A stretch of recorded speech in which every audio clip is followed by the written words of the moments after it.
Hello and good evening. It has been an interesting weekend and week. Over the weekend, Friday night, we had the first meeting of the horror fan club, horror movie club on Discord. It was a bust.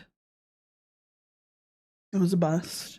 I couldn't get the movie to play through the Discord server, even though it was a free YouTube movie. So that was pretty dumb. And then we ended up just discussing movies to put on a list of like watchable movies for the week. And then we're gonna try again this Friday for another movie watch, but this time I'm gonna plan ahead and download the movies. I do have some things to go over here in regards to who all we're going to be talking about. I saved the images and videos on my phone just so that I had them as talking points. Because most of the information found was on TikTok for most of these people, so I forgot all about Kim. We're gonna touch on Kim here too briefly, because oh my lord.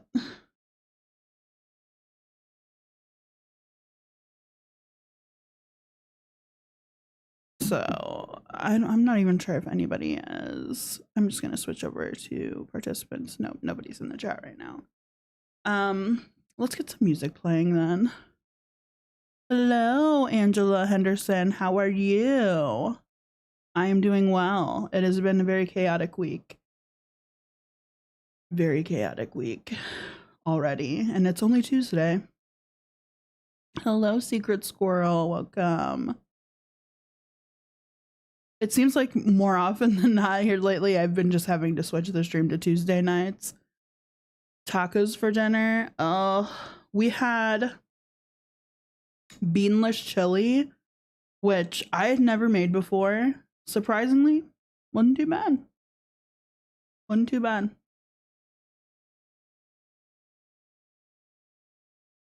All right. What all do I have open here? Oh, work stuff. So let's close that up. Yeah, the first night we didn't make it as spicy, especially because we were getting home late. We were going to be going to bed almost directly after.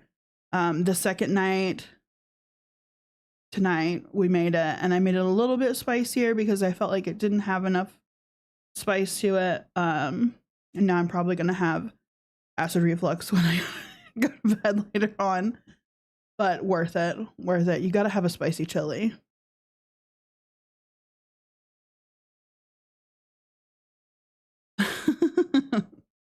You're ready to kick back and listen to the stream and relax. Unfortunately, I have a job, unlike some people, and have to get up early. Same. And then I've got to take one of the kiddos to dentist appointment tomorrow, which is not really how I wanted to spend my Wednesday, but my spouse will use chocolate and alcohol in the chili. I've heard of using chocolate. It's almost like not adobo. Is it adobo? No, what is it called?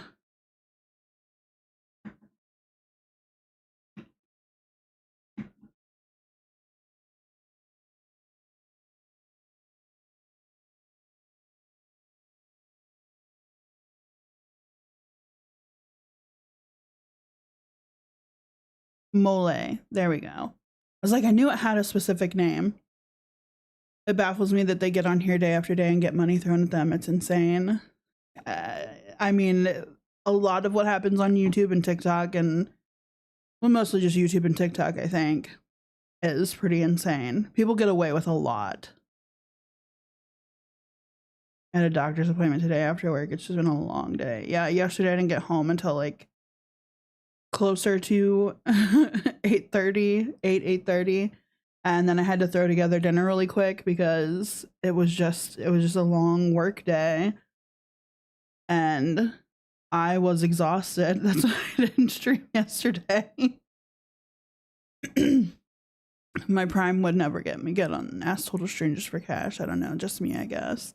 No, I couldn't do it either. I mean, I guess essentially that's what I do here, but I don't ask anybody for donations or anything. If you want to, that's great, because this is just a hobby, but it's not obligated. I'm not going to show any preferential treatment, really, other than like maybe added stuff behind the scenes that the people that aren't members don't get to see. But other than that, like, yeah. Because we have food at home, that's what I tell my son. Yeah, we could have did the whole like late night McDonald's or any of the fast foods, but it was just like, I have the stuff already laid out at home. That's what we were planning on dinner. It was going to be quick. Like, it was fine. It was just maybe an unfortunate choice for so late at night before going to bed, but it would have been anything that we would have gotten would be an unfortunate choice right before bed.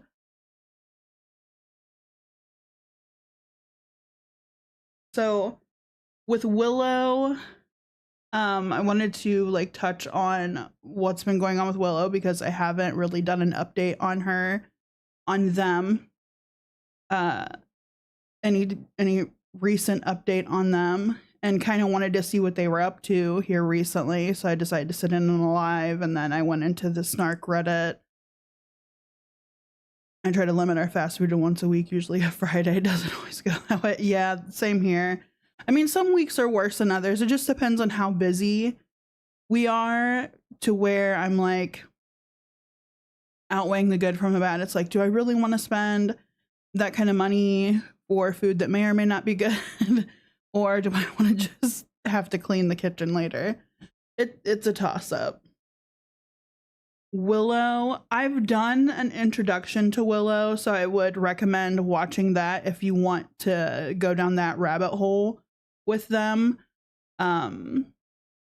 But they're a grifter like any other grifter on TikTok. What I found funny though is that Willow reposted a TikTok creator who basically dishes on TikTok scammers. And what killed me about it was they were talking about, who were they talking about? They were talking about Kim Peters, which, if you're not familiar with them, I will do an introduction to them sometime when I get the time. It's work has been chaos. I'm going to be starting school in October.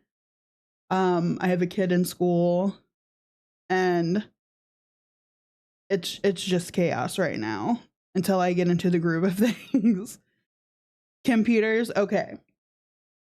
But a creator was calling out Kim Peters for basically taking advantage once again of current situations to be able to go to the fair and to a concert and stuff on the dime and the backs of other people.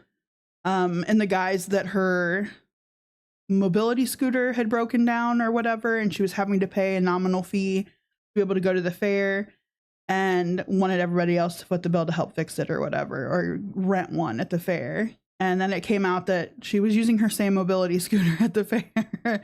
So she never rented any mobility scooter, and it just ended up being a big thing. But he was also this TikTok creator was also bringing up the fact that, you know, Kim has lied about a bunch of things, some more heinous than others, like the cancer lie and everything else.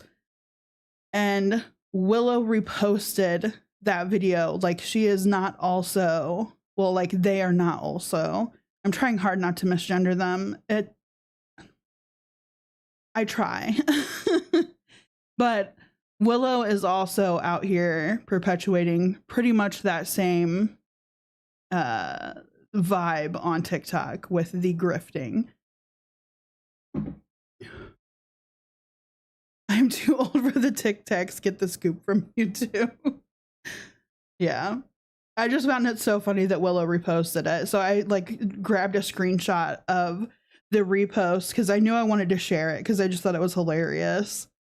A creator named Jay. Let me see if I can find them on TikTok really quick. Because they brought up a lot of good facts on Kim. And I don't even know if Kim has, let me mute this really quick. If Kim has a subreddit. I should probably look that up too, but a sprint. All right. Yeah, he also recently called out Lisa Richard. I know people like to throw around the Lisa Richards, but it's actually Lisa Richard. He got corrected in one of his videos, and I was like, okay, I didn't know that. I thought it was Richards because that's what I see everywhere. I'm gonna go ahead and bring this up here so y'all can see and hear the video that Willow thought would be a good idea to repost on her channel, on their channel. Ashley, come on. I'm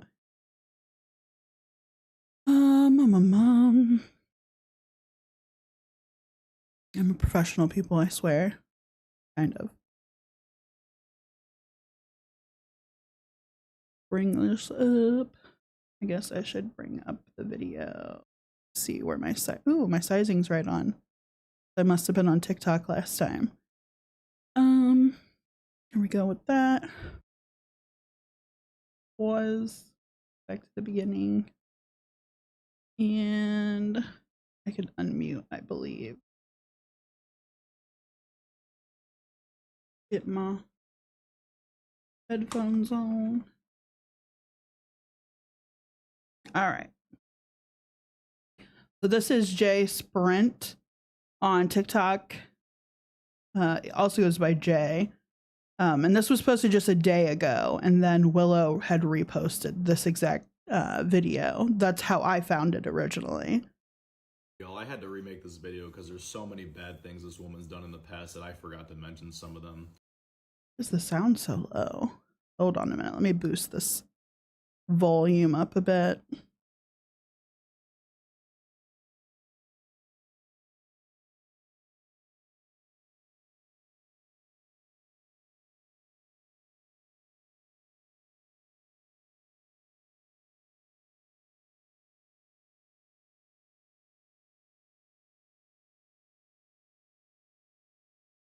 We'll do that much and see where it gets us. Kimberly Peters is a woman I called out months ago. However, I called her out back when I first started doing awareness videos, and back then they didn't get as much traction. I think more people should be aware of this woman because she's still on live being like she was before. So just to give you a quick run through of her history on this app. She is the woman who wished cancer upon someone who actually was a cancer survivor already. So she's done that. She had a homeless scam going on where she'd go live, she'd live stream with a green screen in the background. She'd claim the weather was cold or it was raining on her and she needed money for this and that. Come to find out, she was actually already in like a house or an apartment while making these videos. Her neighbor allegedly actually exposed her as well for lying. She is also the woman who is consistently rude and belligerent to people. She blames everyone for her problems. She was recently blaming. Just let me know if y'all can't hear him very well, because I know his audio is a little low, even on my side, but I tried boosting it, so hopefully y'all hear it.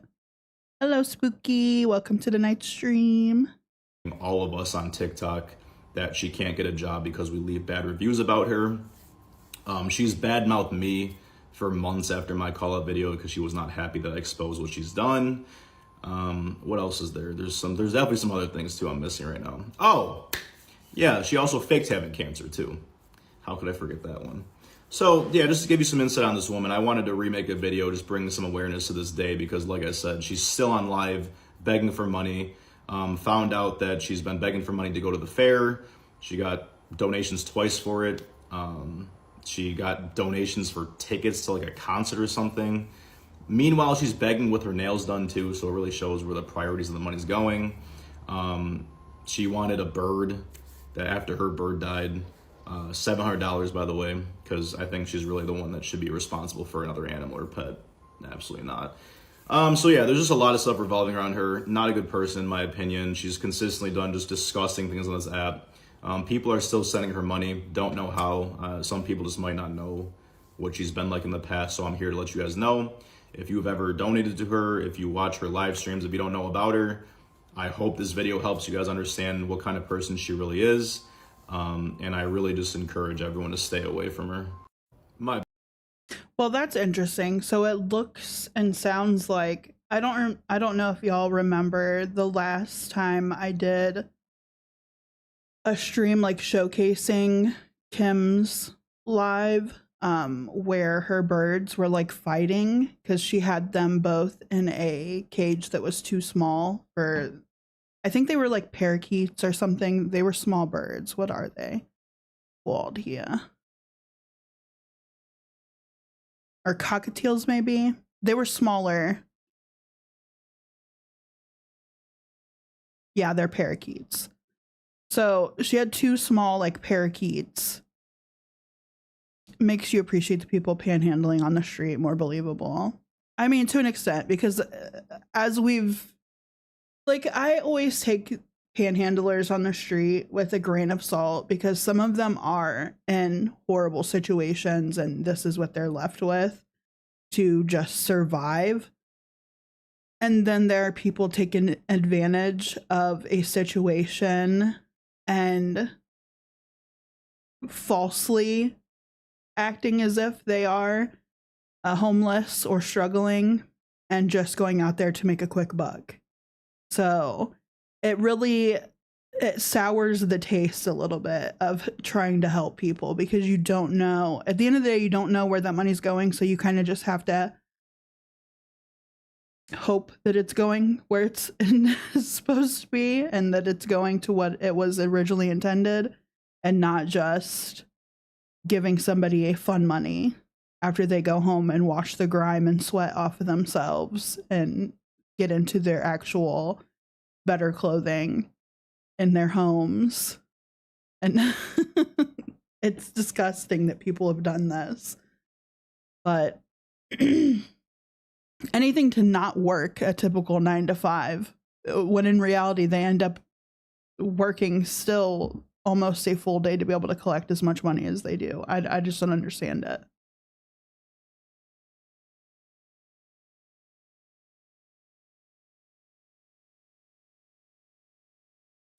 But Jay also called out Lisa.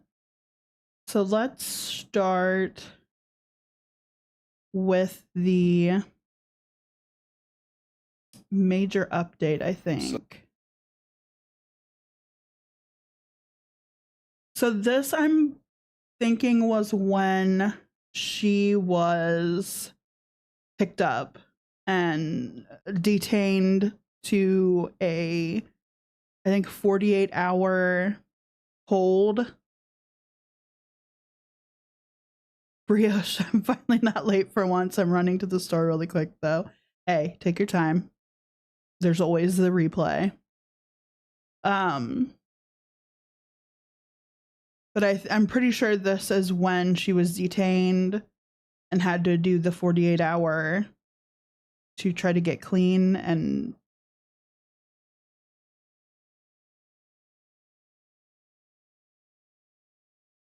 everyone was hopeful that she was going to get better. Sorry, I was reading through the comments of this video to try to gauge what actually happened because I didn't catch the live that apparently she was picked up in and arrested.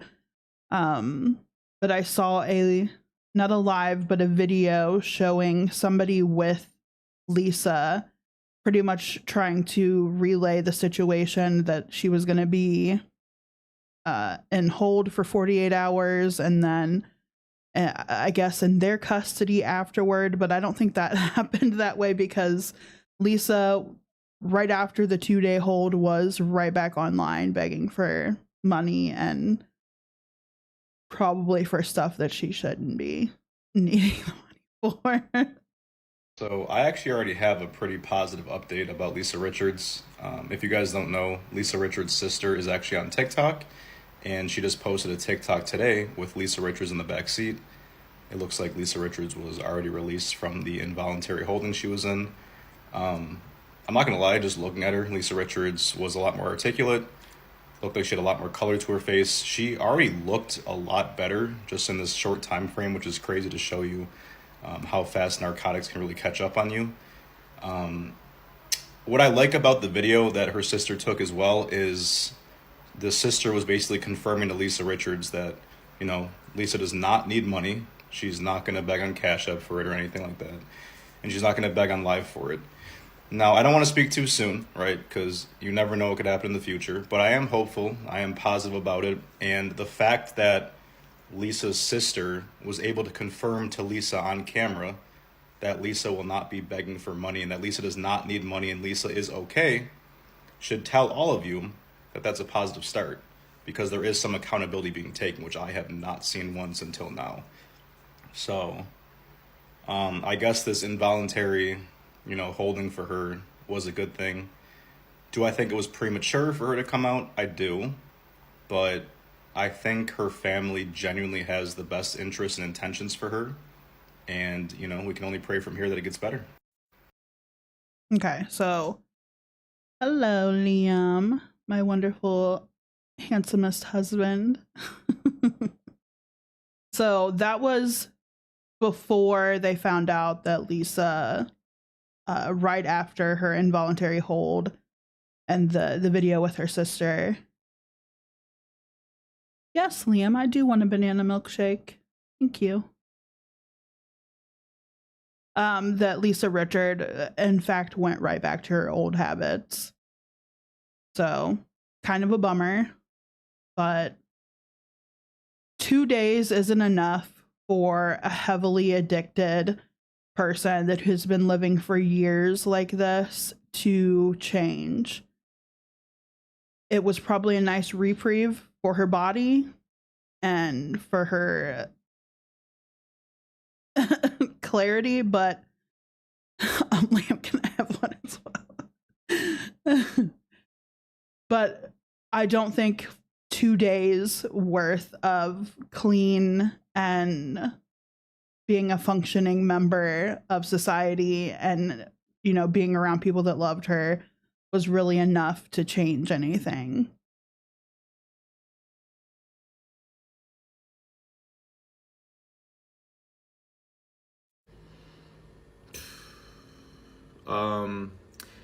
Did I expect to make a video this fast already negatively about Lisa Richards? I did not. I just made a video yesterday, about Lisa Richards. She seemed to be moving in a somewhat positive path. Did I think she was fully healed and changed by that time? No. I mean, realistically speaking, 2 days of involuntary holding is not going to ever fix an addict. As I said before in the video, I mean, they released her way too soon, which I don't understand too, because when you are in involuntary holding, you could also push for a hearing to get them to stay longer. They didn't do any of that. They released her incredibly premature. And the reason I was even somewhat hopeful is because she went on video with her sister and she looked.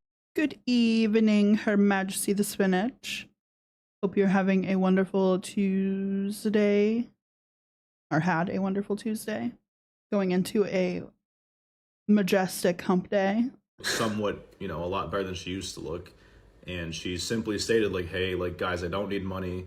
I won't be asking for money, yada, yada, yada, this and that. And it's like, when you're on camera openly saying you don't need money, you know how ridiculous you're going to look if you go back on live and say, I need money again? It looks ridiculous. So to see her go back live just yesterday and do this again, I mean, she lasted not even 48 hours.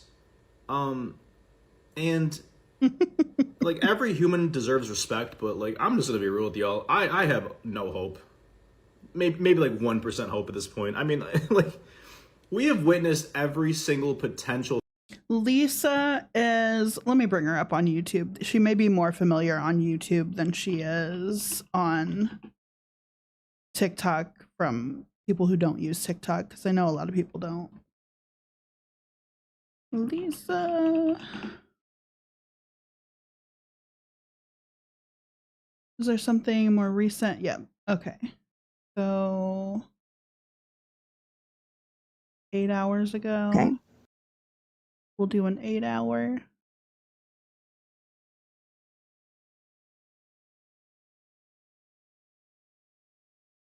And let me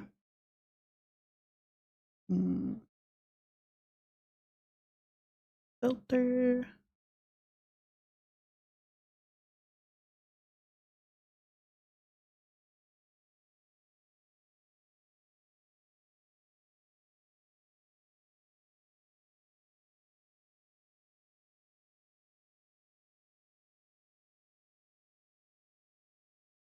Okay, I think that's as good as it's gonna get.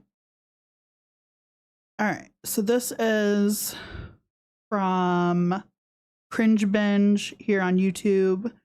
It looks like they are an archive channel. She was begging like 3 times today, asking for money, and I'm sure she gets it. Oh, I'm sure she does too. Addictive behaviors, personalities can apply to everything when out of control. Yep. So this was from Lisa. Lisa is just an addict that is on TikTok and I mean essentially panhandles. Yes, this was the lady begging for donut money. Yes. I haven't updated on her in a while just because it was just a lot of the same, her just begging for money day in and day out. And I guess here recently things came to a head and she was detained on live stream coming from someone in recovery since 2016. 2 days and not enough to get any kind of clarity, really. She signed herself out and should have stayed, period, in my opinion, respectfully. Yeah. I think the family should have intervened at that point. I really think the family should have fought to keep her longer, because if they had done so, maybe this would be different. Maybe if she had 6 months in there or 8 months. I'm not really sure how long some programs can run if they're court ordered, but I feel like if she was giving a bigger chunk of time, she may have had more of a chance. But 2 days is nothing. 2 days is really nothing. That's all.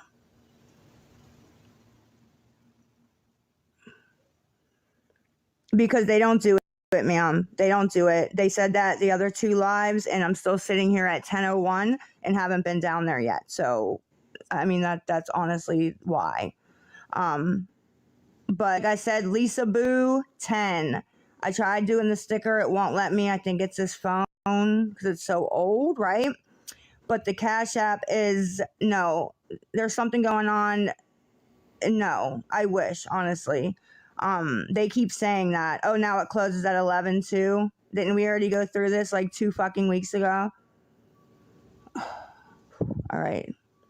Goose fraba. Goose. Anyways, Cash App. Lisa Boo 10. Okay. It has a pink L and I just put Lisa.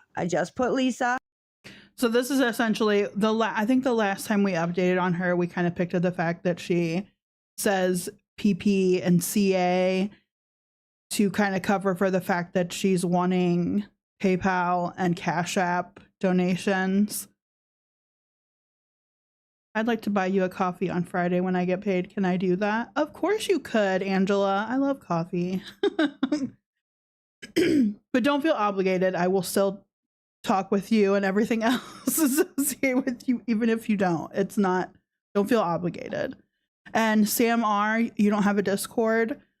Oh, but I do want to share with you guys that I did start a horror movie review channel. For those that don't have access to Discord, so that it's another avenue for you guys to kind of interact with the horror content that I wanted to start into. Again, don't feel obligated. I just wanted to tell you guys about it for those that were interested. I just reviewed the movie Between Worlds with Nicolas Cage. And then Brioche came to the Friday night Discord of sadness, and we kind of discussed horror movies and kind of compiled like a little list of some things I'm going to download, and I'm going to stream them on the Discord channel for those that want to watch, and then I'll review them possibly within like a week or two's time after having watched them.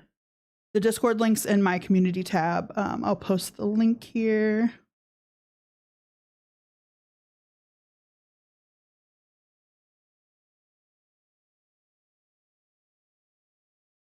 Community.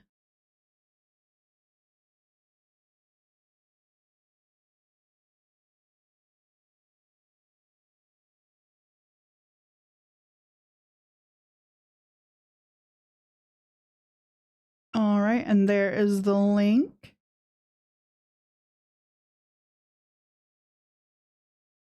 And then that's to the Discord, and then the YouTube channel is, let me close out of my capture because I have to go into my other account.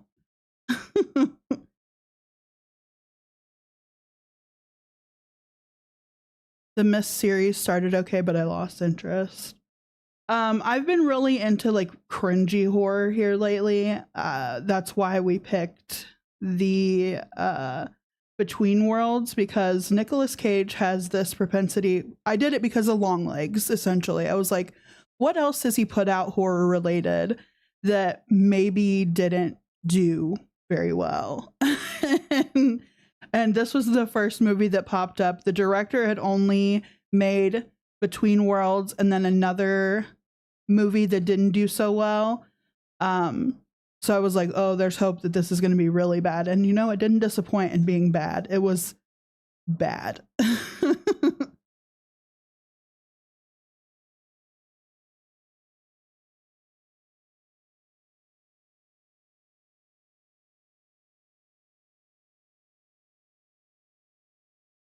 All right, and here is the link to the horror review channel. It's still in disarray because I haven't like had time to sit down and do an intro, do any kind of branding for it. It's just kind of bare bones right now.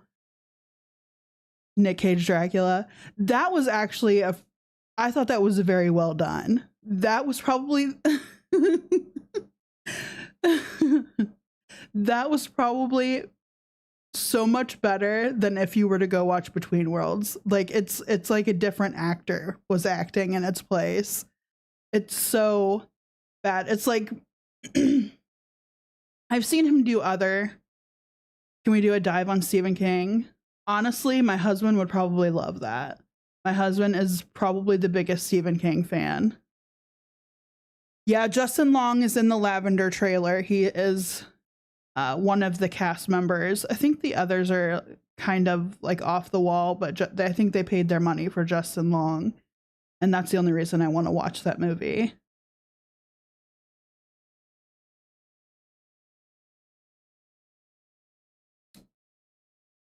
Dead and Loving It's Renfield. Yes, that is such a good movie. Oh, thank you, Angela. Dead and Loving It is a great movie. I miss those kind of like goofy movies like that. I think that's the only actor that really did movies like that. The Leslie, what was his name? Was it Leslie? Am I wrong? No, Leslie Nielsen. That is probably the funny, goofy Dracula movie.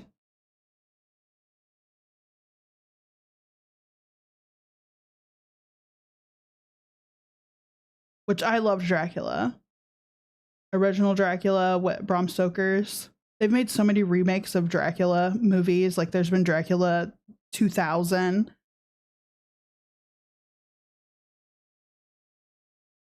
It may be my internet. Let's see. No, I haven't dropped any frames. It may just be a glitch in the system.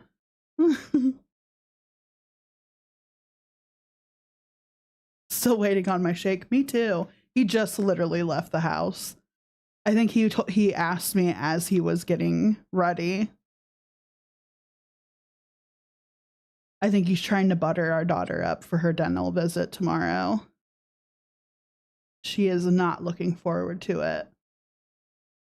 She has a phobia of the dentist. Tim Curry and the Clue vibes. Are anybody fans of Tim Curry, like horror-esque fantasy movies?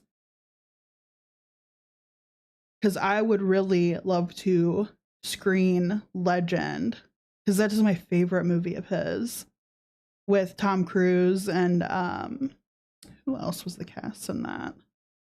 I know there's been other. Tim Curry is so big. Well, everybody knows him for either Clue or Rocky Horror Picture Show, I feel, or Pennywise and It. But they kind of forget about the like kookier, darker movies that he did, which this was definitely darker. He was Satan. He was the devil. Yes. I love that. The aesthetic of that movie and everything is amazing. The soundtrack, chef's kiss.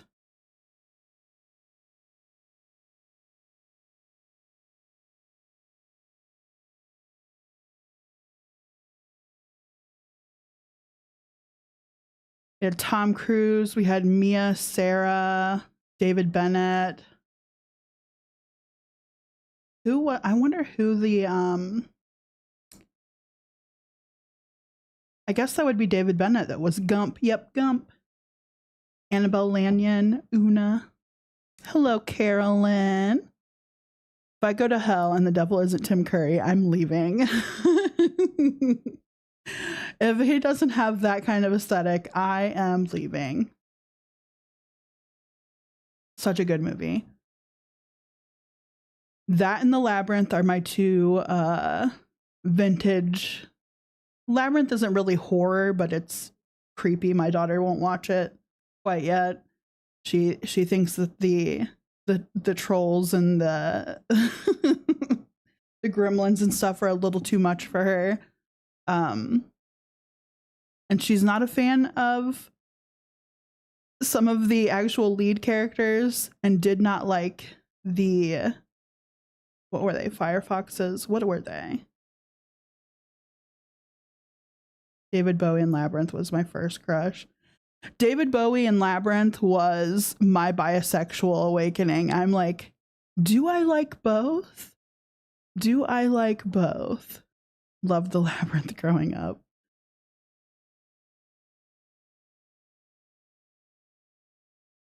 I haven't seen it in full, but it looks a little, I don't know, sexy, probably the David Bowie.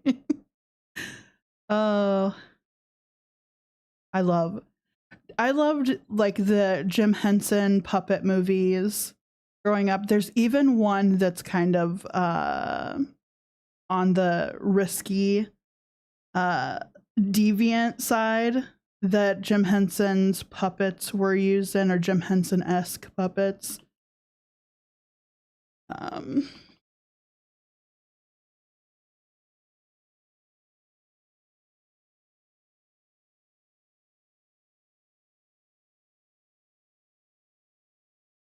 Meet the Feebles. I remember watching this as a kid. I was probably like 12 years old and going to, I think it was just like Family Video, and running this on the cover art, because the cover art was just, okay, this looks like a horror film, but it's puppets.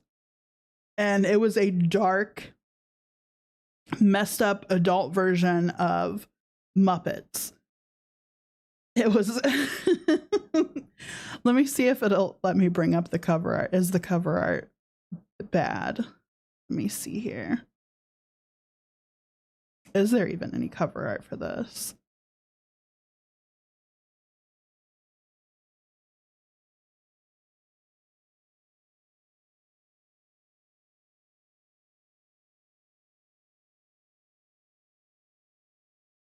Oh yes, okay. So This was the cover art that I saw in the family video.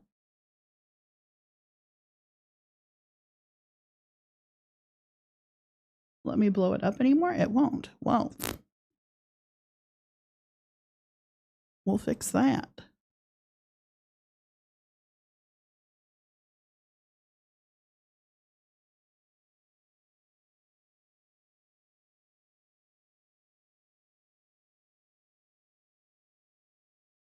All right, so this is the cover art that I saw as a teenager.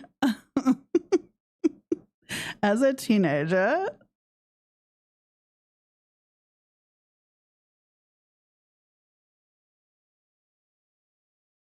This is what I saw.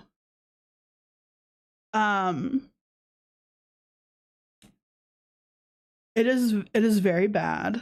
Like, I would not, it is very like dark sexual tones to it, and it's gift wrapped almost as, I mean, it has the child aspect to it because it's puppets, right? It's just very weird when they started making movies like this that were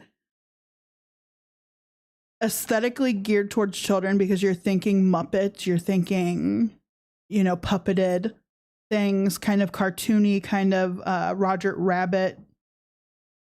But this is like Roger Rabbit times 100, and the violence and sexual nature. Like, it is, it was, watching as an adult, I tried to explain this to my husband because he had never heard of this movie before. He had never known that Jim Henson did something like this before. And I was like, yeah, I don't think it was one of his most well-known projects, but this was definitely a thing, and he was kind of blown away by it. It is nightmare fuel. I don't, still to this day, I don't think this is a horror film, but it is horrifying. Let me see if I can find some of the more tasteful clips that I could put up of it to kind of show.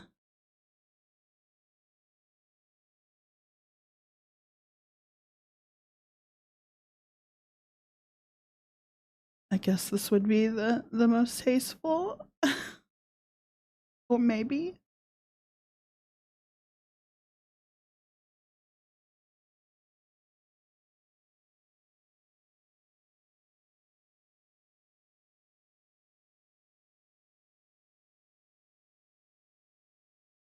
Actually, I wonder.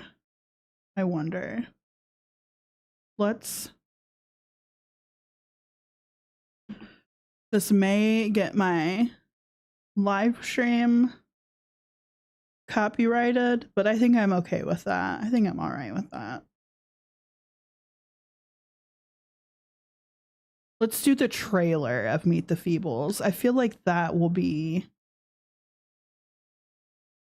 a little more, because they have to PG it for trailers, right? That's a thing, because it's got to be broadly watched.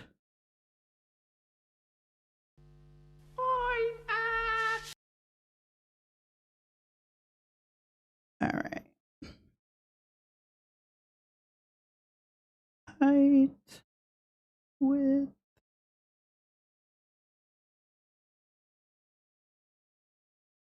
This does have an unusual width to this video. I don't know why. Maybe because it's older.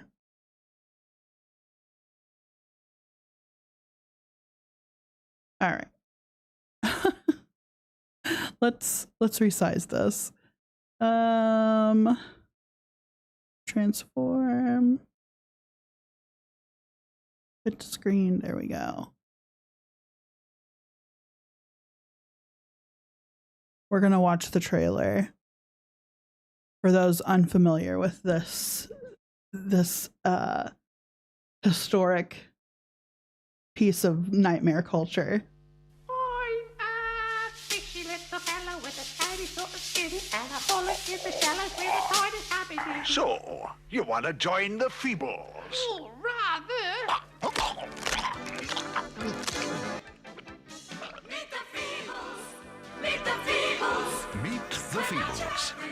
The movie that began as family entertainment, but went horribly wrong. Have you got any smack? Smack?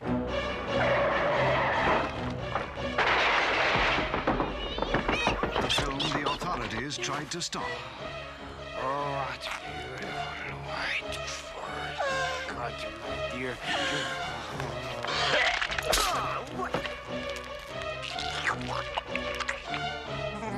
The story that rocked the puppet world. This is a family show, for Christ's sake. Sex. I'm hot, Bletch, but not the way you think. Drugs. Animal husbandry. Why did you bring it here? It's not mine. You know it's not. We'll let the court decide that, shall we? Garden of love. Meet the Feebles turns the cabbage patch into the killing fields. Funny little sandhopper It's basking fun. in the sun. Dancing in the hopping horse and lots of fun. A bit of sand landing in that hollow's eye. It's thrilling. This wasn't a show, by the way. This was a movie, and I think they've only ever did, like, this was Jim Henson. They only ever did this. And then Jim Henson went to doing, like, more PG-esque Muppets.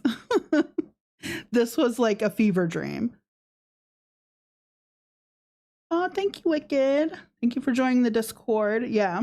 We're going to do every Friday because right now that's all I can really dedicate towards it. But we're going to do a watch club. I'm going to have a different movie every Friday. All right. Bye, Wicked. Enjoy your run.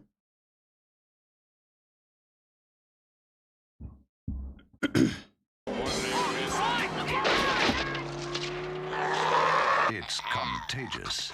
It's the big one, Harry. No, it can't be. I've taken precautions. Corruption. Barry, do me a line. Lust. Feeling shy, are you, Bletch? Light romance. From the director of Bad Taste. Did you realize you were sitting on his face? No, I felt a bit uncomfortable, but I thought it was my hemorrhoid.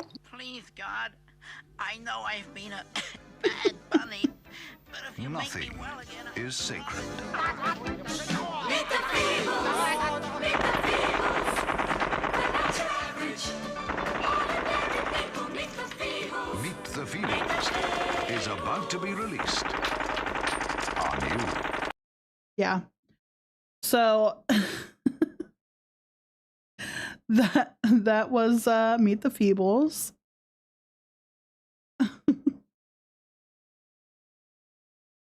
There's so much out there with creatively done. The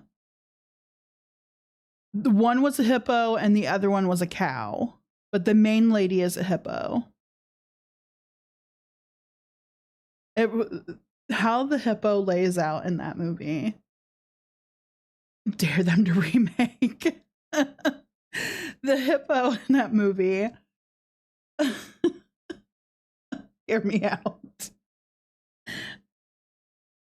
That movie is so it's funny, but like in the most grotesque way. She kind of bad.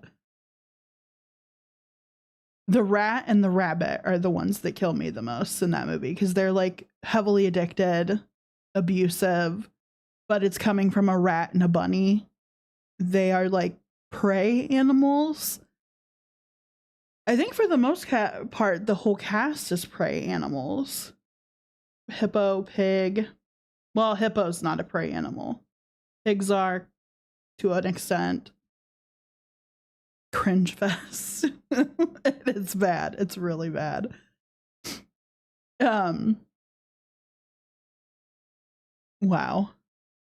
I'm kind of thrown off from that.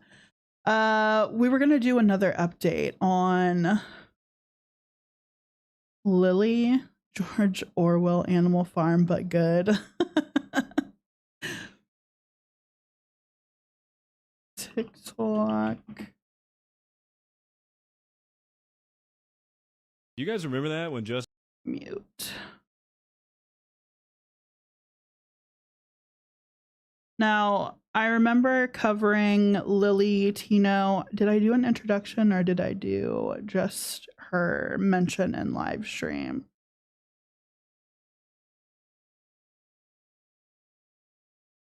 I've done so much content here lately that isn't Chantal and Amberlynn that it's hard to remember where I am with everything. All right. Videos. Did I do a video on Lily? I did clipped content.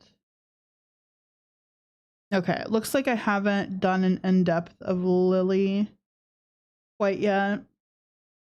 But Lily is a trans woman on TikTok who does kind of, I'm almost going to say rage baity content for the trans community.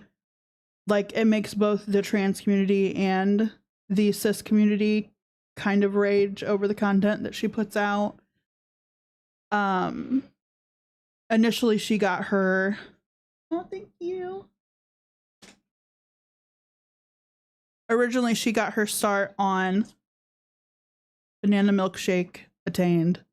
Banana Pudding Milkshake Attained. Originally Lily got her start on TikTok doing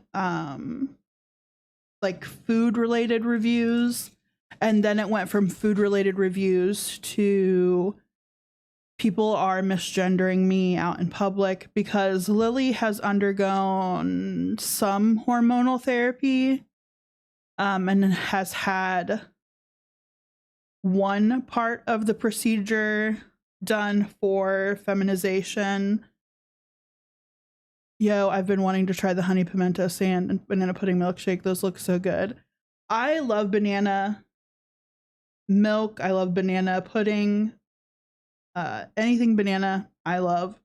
And so when I saw this come out, I was like, oh, I need to try that. And meetings my daughter's going in for some dental work tomorrow. This was her treat night before before the big day. It's gonna be a hassle in the morning.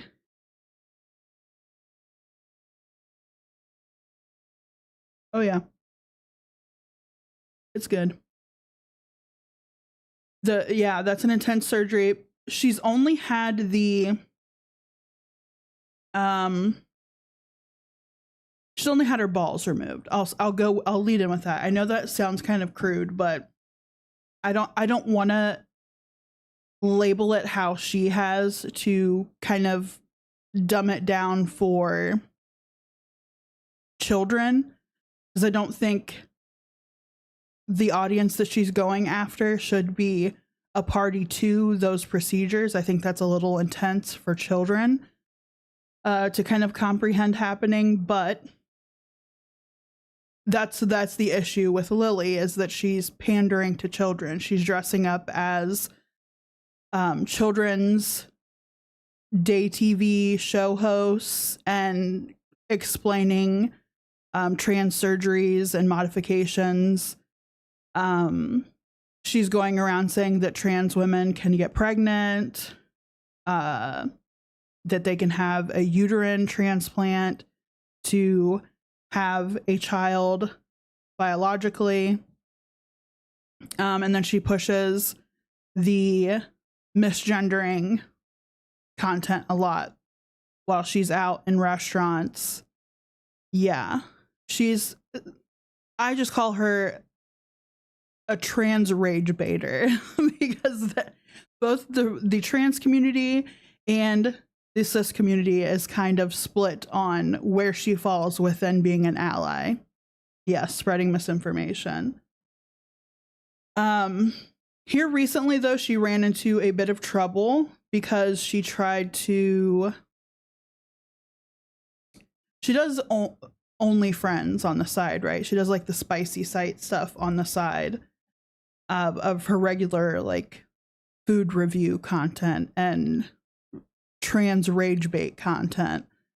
And she tried linking up with another trans creator to do a collaboration, but this creator did not want to do content with Lily, is in a monogamous relationship and does solo content, so would never do collaboration content anyhow in that regard. And Lily took it upon herself to keep trying to make that happen, and then kind of labeling it as secret I wish I knew. They think it's going to be easy money, especially when they gain a platform. They think they're going to just run into easy money, and some of them do. But like, at what cost? At what cost? Because you know that there's going to be people after you that do not like you and that are going to use that content against you to make you, to humiliate you. I don't know. It's weird, but I would almost think that that would be a better avenue for her than doing the rage bait misinformation content that she does online, honestly. But Lily had been essentially harassing another content creator on TikTok who also does spicy site content. And it led to both of them kind of telling their side of the stories, which are vastly different, because Lily is trying to hide the fact that she was the aggressor and trying to make this happen. And the other poor girl is trying just to not have everybody question her for not wanting to do the content with Lily. I think Jay also did a story on this, if I'm not mistaken.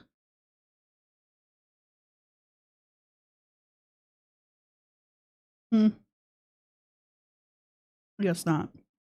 But I'm sure someone has.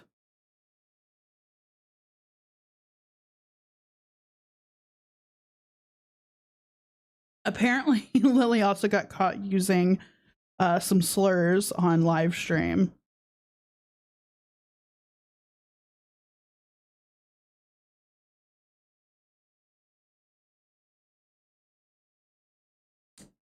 Lily, Tino, Colleen.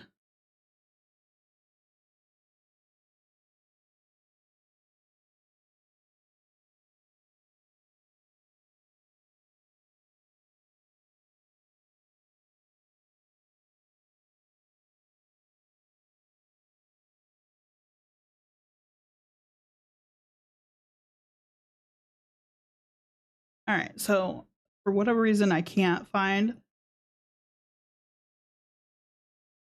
the response, the back and forth video of someone kind of breaking it down, how the beef started.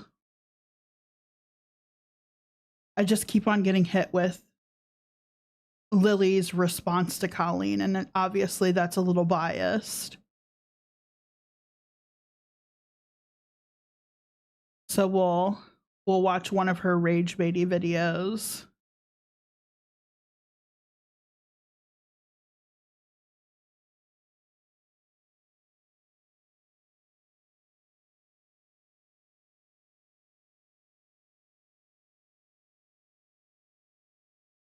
Trans women getting pregnant is not as far off as you'd think. In the past 10 years, 50 babies have been born from a uterus transplant. How this works is a person with a damaged or missing uterus gets a new uterus. Then they get pregnant, then they give birth to a child via C-section. The implanted uterus is then removed so that the person doesn't need to be on anti-rejection meds for the rest of their life. So far, these implants have only been attempted on cis women, but there's nothing that says it couldn't work on a trans woman. After all, my hormone levels are pretty similar to a cisgender woman, so why not? The main thing in the way is that the science is new, so there aren't enough surgeons out there to do the testing. So it's less about if we can do it and more about when we can do it. Imagine a trans woman using her own DNA along with her partner's egg to create life. Wouldn't that be incredible? Some researchers think it's already possible and that it'll be attempted in the next year or two. Now, to be clear, I don't want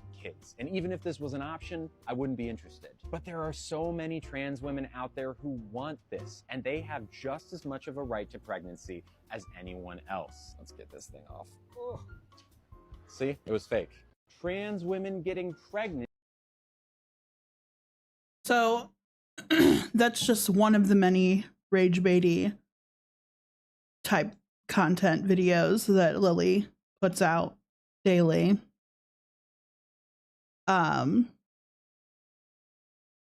Really, Lily is just, I think it's just in order to make content. I understand that they are a trans person and have had procedures done towards feminization. I know they've undergone the electrolysis, like hair removal to their body. They're taking hormones. They've had one part of the removal process started, and they're working towards the remainder. But in reality, I feel like they're misgendered so often because a lot of servers that are serving these people, they're not paying attention to what you really look like. They're going based off of what they hear. Because a lot of the times servers, at least how I've interacted with servers, they don't really, they're not like staring at you, right? When they're talking to you, they're trying to hear what you're saying, to write it down or take the order so that they can go and get that for you. And Lily kind of takes this as a dig at her because they hear her voice and it's deep. And so they naturally say sir, or don't gender her at all. And she gets pissy with it and has to record it for content. And then it reminds me of a time, like, my mom had a deeper voice, and it's because she had been a smoker her entire life from like the time she was, I think she started at like 14. And so her voice was deeper, and she got misgendered a lot. She didn't care. She thought it was funny, but she'd be like on a phone call with somebody and they'd be saying, sir, I'm sorry, sir. And my mom would just laugh about it because she knew that she was a woman, but the person on the other end was hearing a woman's name being read back and forth, but hearing a man's voice. And she had a very feminine name that wouldn't be mistaken as a masculine name. So it was very funny. But we would just laugh it off. It wasn't, they're hearing a voice. Of course, a voice can come off as masculine or feminine.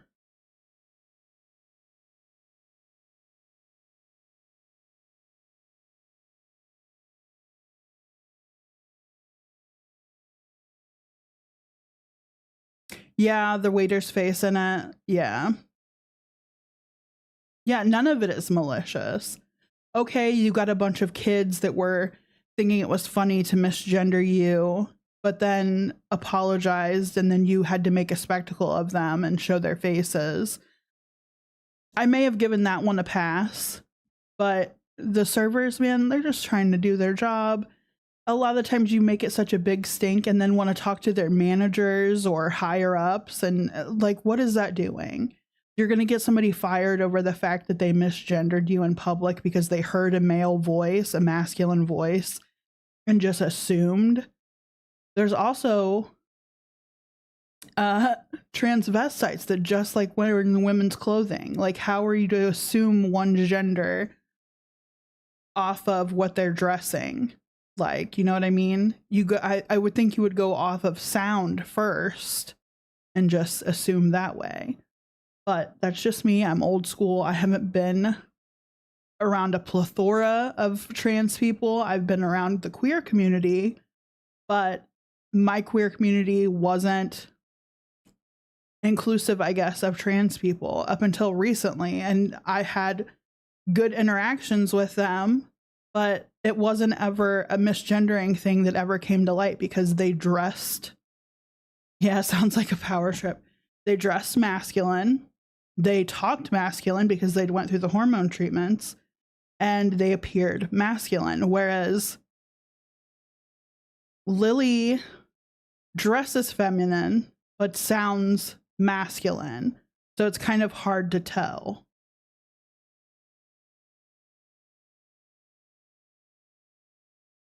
There's such a stigma on misgendering, and some of the times it's not intentional. Sometimes it's just perception.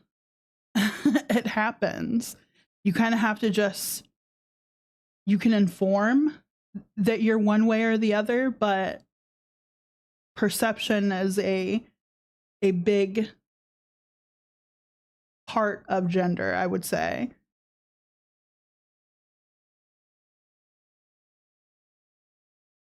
And then we have, now I know we started discussing Kim Peters because Willow had reposted a video from a TikToker on Kim, kind of just giving the rundown of the whole fair situation and the donations towards her going and seeing a country concert at the fair.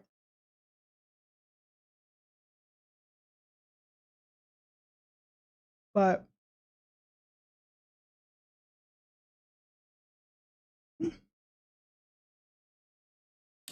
I haven't called sir so many times.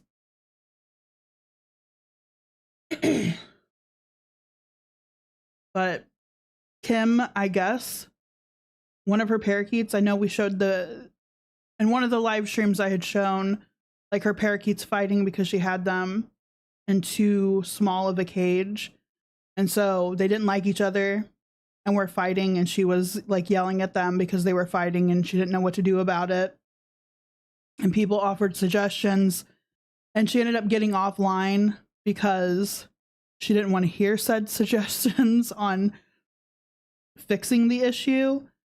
And then I found out just today that one of her birds had died.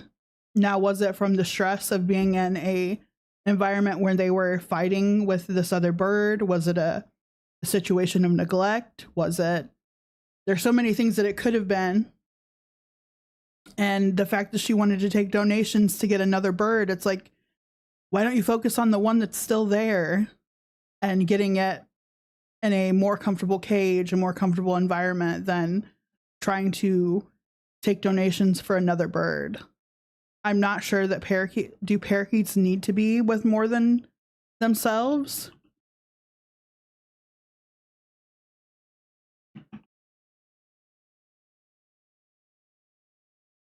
It says, as a general rule, a pair of parakeets will be happier than a single bird.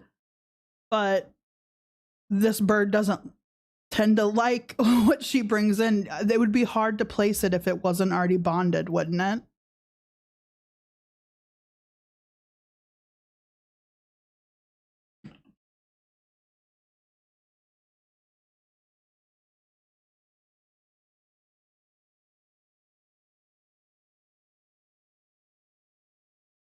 Okay. Sometimes they compete with the other bird for nesting and roosting cavities. So if you're going to get a parakeet, it's best to either have a large enclosure for them or to separate them. And she wasn't doing either.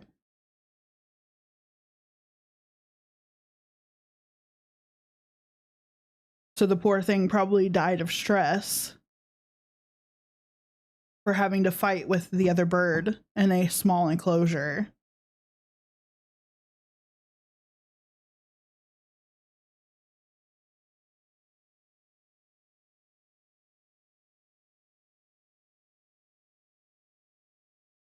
Oh, I've never had birds before. I've had friends that have had them, but like, I have no knowledge on bird care. How old can parakeets live? I'm not sure.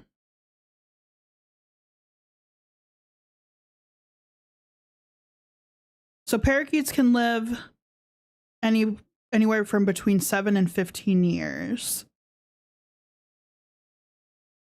So that's so sad that this one probably died of stress. And like, I'm reading over the stress, how it manifests in parakeets. It can cause like self-mutilation of feathers, their legs, their wings, respiratory distress. And this is just from environmental changes, changes in routine, lack of attention, loud noises, new people or pets, diet changes, unfamiliar wild animals.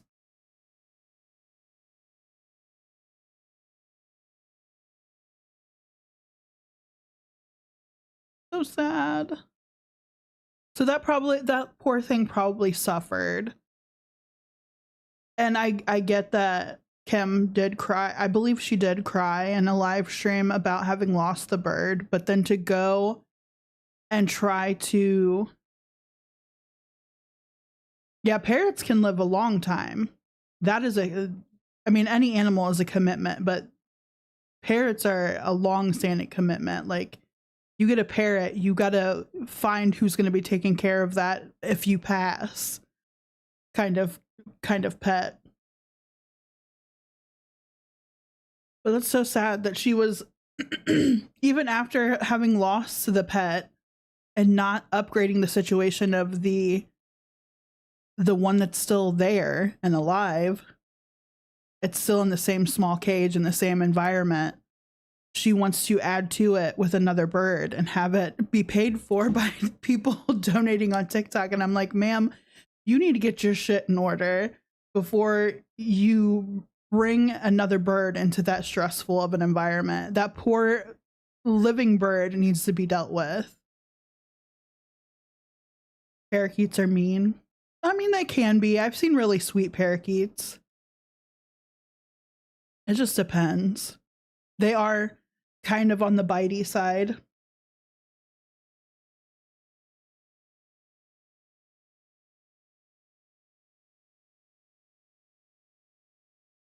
I hate it in milkshakes when they put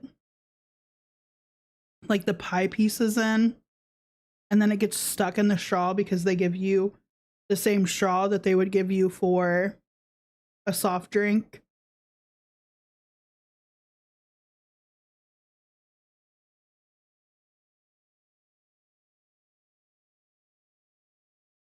I don't even particularly like the pie piece chunks in it. It doesn't do anything for me.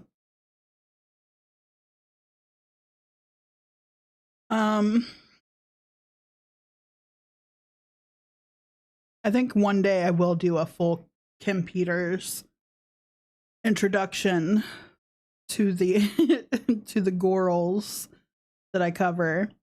Also, Chantal going to Thailand. I thought they were supposed to be...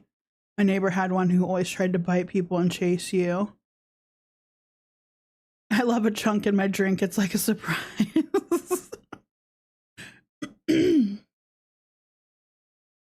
I don't know if I would go that far, Her Majesty.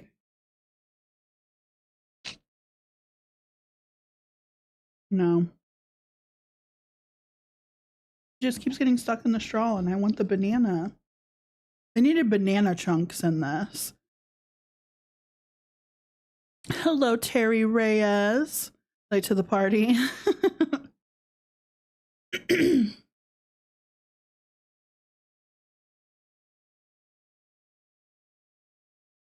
I'm just enjoying my banana milkshake with chunks of pie crust, I think, is in it. Or maybe it's because it is banana pudding, so maybe it's the wafer cookies. The what are they called?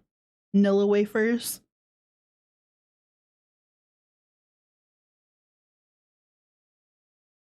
I would have preferred chunks of banana, personally.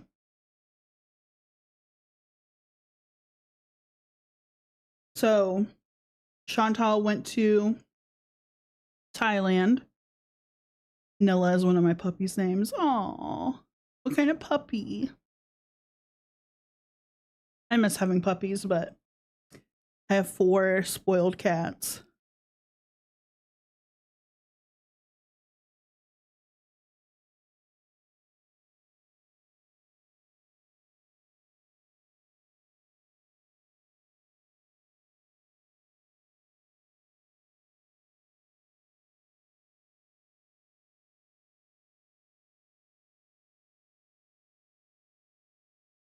Oh, Doxy mixes. My husband loves Dachshunds. That's probably his favorite dog. When I lived in Texas, I had a Dachshund pug mix. McDonald's doesn't have ginger ale. Our McDonald's barely has anything out here. Trader Joe's briefly had banana pudding ice cream and sadly never got my hands on it because they kept selling out. I hate going to Trader Joe's if it's like the weekend, which is the only time we can ever really go. It's just too far of a drive to go there through the week. But I really love their samosas, and it's always a toss-up if they're going to be in stock or not. They seem to sell out the potato and pea samosas.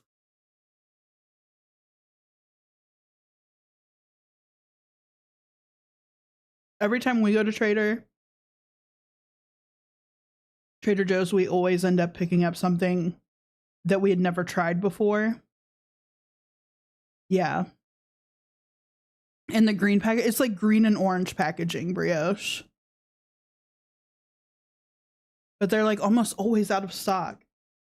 Or they'll have one left and it only comes in in the package, it only comes with 4. And I like having either 1 or 2 with a meal if I'm going to be having it. And it's like, I wanted to kind of have this for the month because who knows when I'm going to be back at Trader Joe's. It's not like we go every weekend. I think the last time we went, we tried watermelon candy. And what was the other thing we tried? The stout pies. It's like stout meat pies. It had a really dark gravy with meat chunks and potatoes and a pie crust. They were like little mini things. They weren't that good. I don't like the meat quality. I would rather have it just been potatoes, honestly.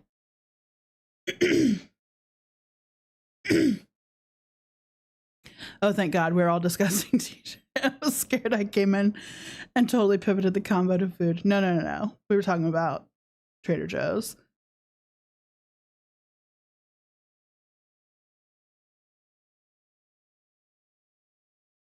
Before that, we were talking about my milkshake. So brioche, you're good.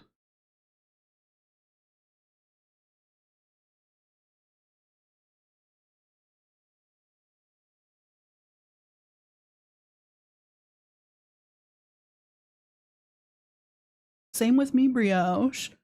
I visited last year. I didn't know that we had one anywhere near us because in our day-to-day, I'd never seen one. And we kept seeing it on TikTok. And my husband was like, maybe look it up, see if we have one near us. And it's about 45 minutes to an hour from us. And we ended up going and we just got like random stuff because I'm not going there to get basic groceries and having to have like travel back almost an hour to get back home and have the stuff just be bad. No, but I live in a place where Trader Joe's is kind of bougie. Even though it's not, the prices are pretty fair, but like it's considered like one of those bougie stores, like with Sprouts and all of that, and they're kind of a little bit further away from where I am. I have like Burger King and Taco Bell and Walmart, Target, Aldi, Save-A-Lots,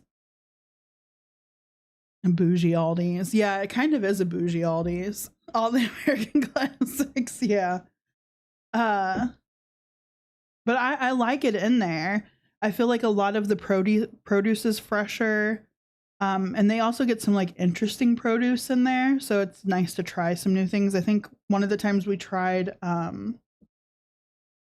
was like strawberry grapes. They were grapes genetically altered to taste like strawberries. I don't know. But they ended up being pretty good. We've also gotten like wine grapes from there. We always try like at least one or two of their snack foods. We've tried a bolognese sauce from there, which was really good. And I'm just trying to think back of what we had gotten from there. I really liked the watermelon candy though. I felt like it was different.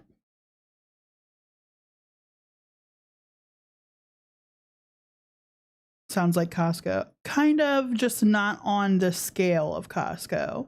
Like it has a good variety of things that maybe you wouldn't see in regular grocery stores.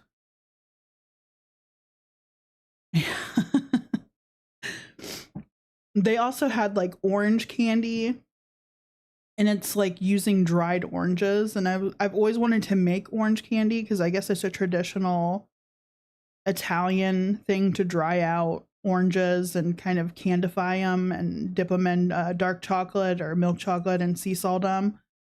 So I've been wanting to try to do that. And I know Trader Joe's has a version of that prepackaged. And I was like, I wonder what theirs tastes like, and I wonder what I could do by trying to recreate it.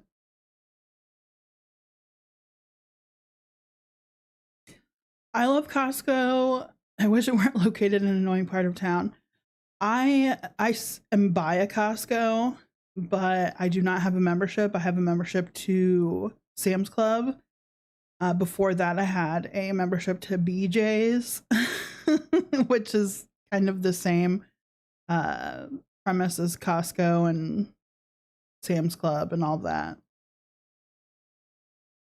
Yeah, I've never candied anything before, so I'm interested in trying that process. I've made like chocolates and stuff before, which I feel like is an easier process, but never done candy making, like hard candy type things. So it would be interesting. I'm probably going to burn myself, so be aware of me mentioning that in a live stream. Me having attempted this and burning myself, because it is something I'm attempting for Christmas this year as part of my what I bring to the potluck of Christmas. I don't know what they call it. I watched an episode of Cake Boss and got carried away. I remember Cake Boss, like all of those food shows. I used to watch what is Giovanna's Kitchen or whatever. Let me go to Food Network. 2000s.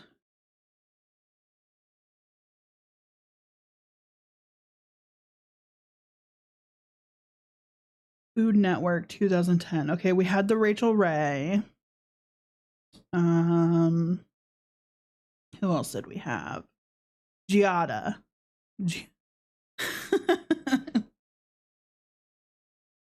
Georgetown Cupcake Smudge.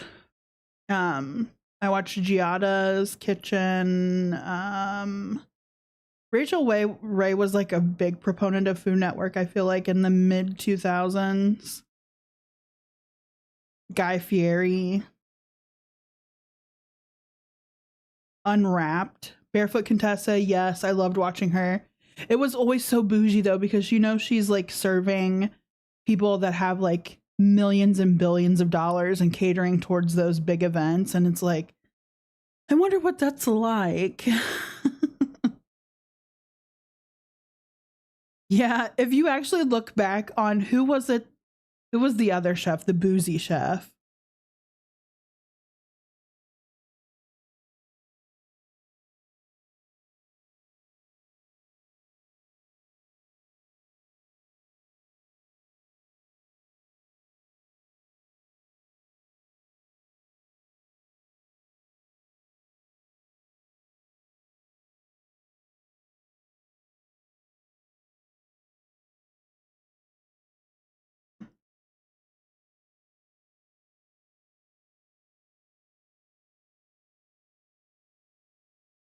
What was her name?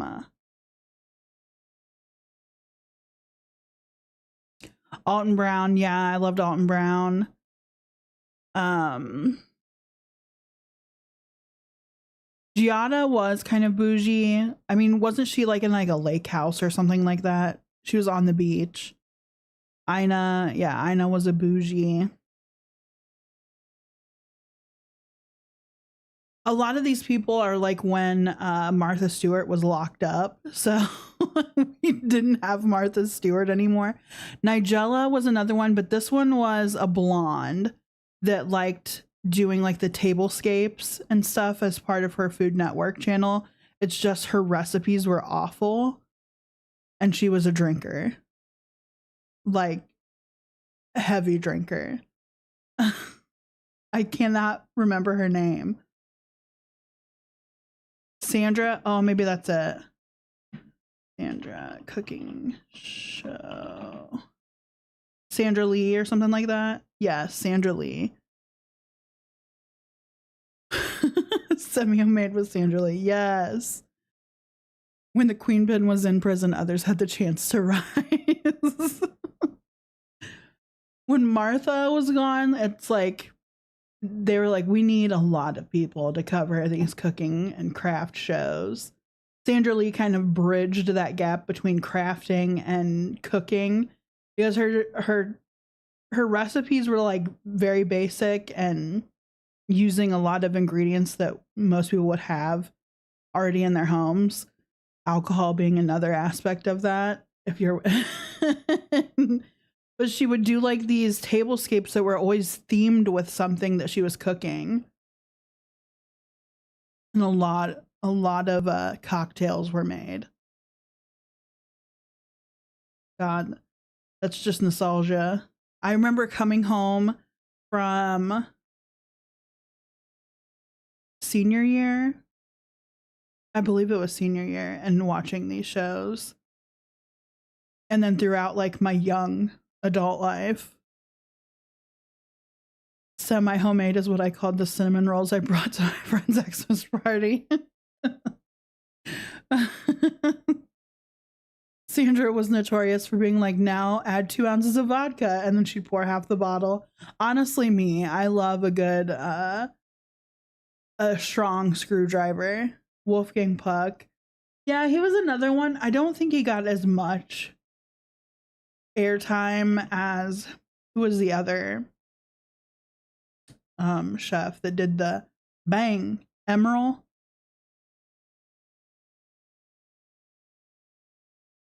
I was like 12 thinking that 2 ounces of vodka is really that much. And who was the little Italian meatball with the like blonde, strawberry blonde hair, and he wore like the Crocs? He made Italian food.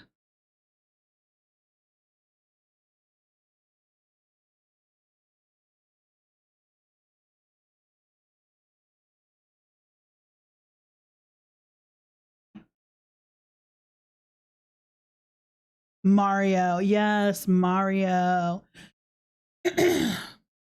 No, Bobby Flay was another one. I liked Bobby Flay's like challenge show that he did where he cooked like his version of the recipe. Who was recently outed for sexual assault or something. Oh my God, was he really? Yeah, the Beat Bobby Flay. I thought that was a good show of his. I didn't really like him on the chef competition show. I don't know. He wasn't my thing. He just like adding spice to everything, which is fine. Some people like spicy. It's just, it doesn't need to go in everything.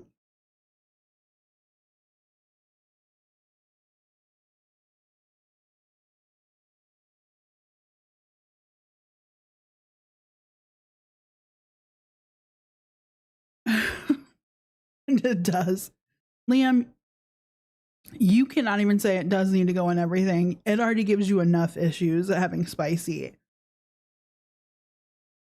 That man will be eating something spicy, be sweating. Sweat dripping down his face.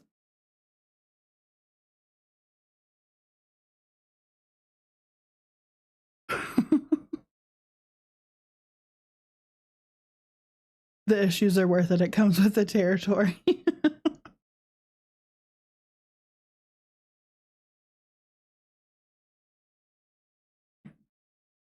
Mario Batali.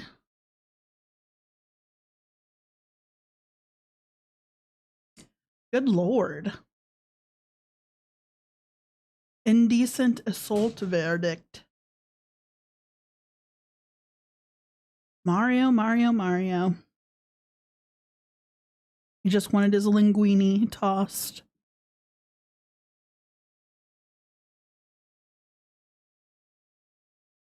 My dumbass cat just made a mess. If it's Bowie, whose cat is that? Not mine. That is your cat. Not his linguine. He just wanted to fill some cannoli. Whenever restaurants ask how spicy, my motto is, if it doesn't hurt, it's not spicy enough. We're wanting to retry You Asked for All the Cats. Yeah, but you said that cat's your favorite. He is not a favorite. I do love all my cats, though.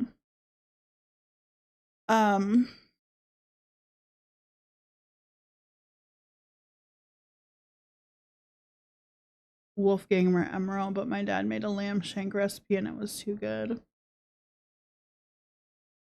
All the women in my family, is that the chair cat? No. That's the redheaded demon. My half mustached redhead.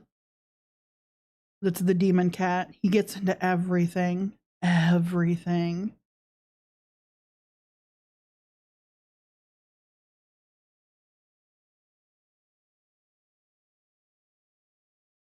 I feel bad now because I don't eat meat, but I would be lying if I said I didn't remember that.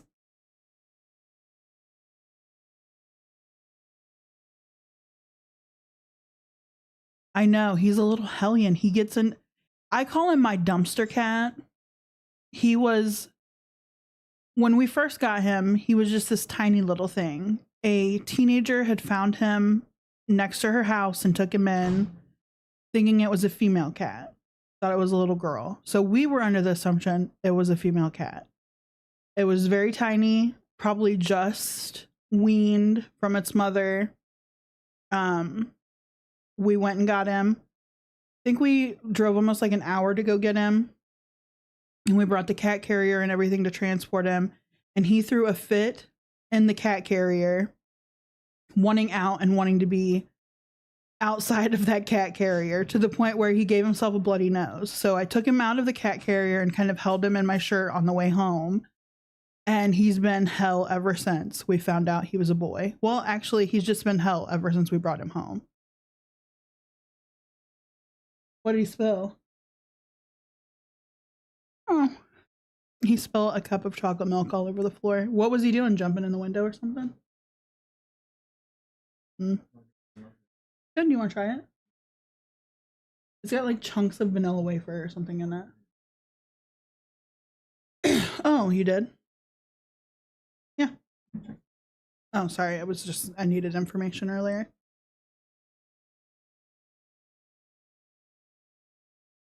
Yep. Pretty much the last and only warning. We've gotten to where at night, none of the cats are allowed in our room at night. In our bedroom, just because they will play when we're trying to sleep. Did you already go through everyone? Cat butthole. Are all of them in here? Tucci. So this is brother and sister. They're like Lynx points. Sushi. And Ezio's on the back of my chair most of the time. Yeah. And he is heavy. If he jumps on you, you're going to feel it. He is heavy. But we have blinds that they will fuck up if we're not paying attention to them through the night. And a part of our condo association is that the blinds and stuff in the windows have to be undamaged. I know. Like when they'll stand in one spot on you and it just feels like somebody's digging their elbow into you. It's so annoying. But our condo association is strict to where, like, from the outside, our blinds and stuff have to be undamaged. And our cats, if we fall asleep and have our blinds down, because we don't want people while we're sleeping looking in our freaking windows, they'll ruin them. So we have to shut them out of our room at night so we can sleep. And he is the only one that will cry incessantly outside of our room door because he wants in there so bad. And all he wants in there to do is to get in the window and fuck those blinds up. He's a menace. I threaten to, like, get rid of him almost every day that he does something bad, and I'm just like, I would never actually get rid of him, but he gets warned a lot. Cats will always make themselves a rule to challenge the condo associations. Yeah. I thought he wanted to be with you guys. That's funny. No, he just wants in there to fuck with the blinds. And it's like, dude, you're not getting in here. And he's gotten to now where he is like putting his paws underneath the door and like flipping them up to where it wiggles the door in the door frame to make a noise on top of his whining. And I'm just like, oh my God. He eventually gets tired of it and goes and lays down. But for at least an hour, that's what we deal with every night before we go to bed. The rest of them could care less, by the way. The rest of them are fine with being out here.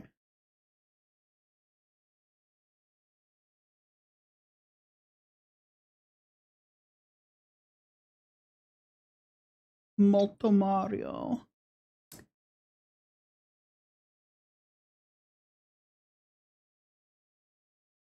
I was so scared one night. I was at my friend's house and knew I was alone, but kept hearing rustling. And then I investigated. The cat was stuffing itself into the water bottle.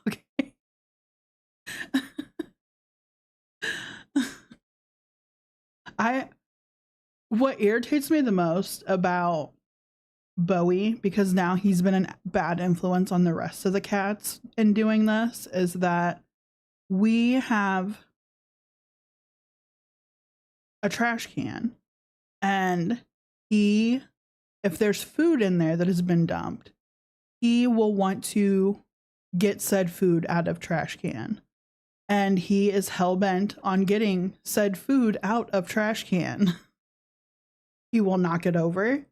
He will get himself in there and drag it out, or just take it if it's fallen out, if it's something that was on the top. Orange Tabby also found him in the sink one night, just decided to mind my business. God, I wish he would just like drink sink water or something normal, as opposed to getting in the trash, even though he has a food bowl and he is fed twice a day, has fresh water twice a day. He's just a menace. I don't know if it's because he was found outside or something and had to like scavenge for food at some point. But yeah, you can take the cat out of the street. You can't take the street out of the cat. He's the only one like that, but he has now been a bad influence on the others, where now they will also aid in him doing this. It's like they help each other.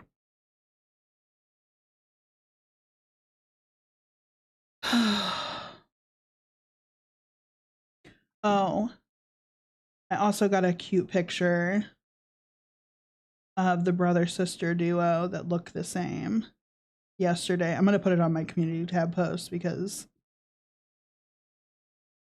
I have like a pillow out here on our couch, like a bed pillow. And yeah, I think they might have suffered with food insecurity. Probably. At one point they probably did, but they're well fed now. So I don't rightly understand why they keep getting into the trash. But I even tried to do everything I can to deter that from happening, like wrapping the bags up in another bag and sealing it, or yes, my cat needs therapy. I'm not going to pay for the said therapy because I feel like pet mental health therapy may be a little bit of a sham, but what is that meanest cat, what is he, like cat behavioralist? Something Galaxy or something to that accord.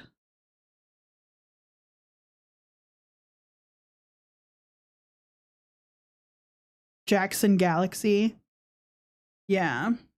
I need to hire him to tell me about my cat.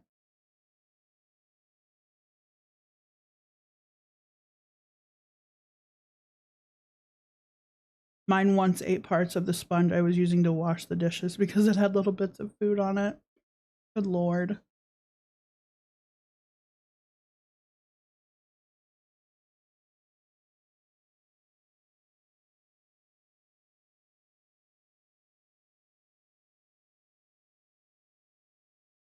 My cat from hell, not my evil cat. Yeah, my cat from hell. I just brought up his name. I am Jackson Galaxy. They do everything to kill themselves like babies. Anything to kill themselves or make themselves sick.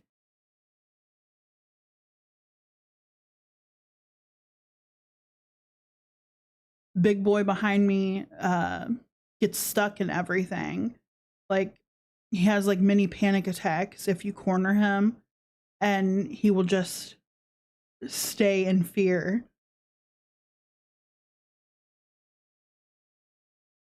I've constantly been listening for crunching of plastic in case they're about to have 300 stomach blockage. Oh my god.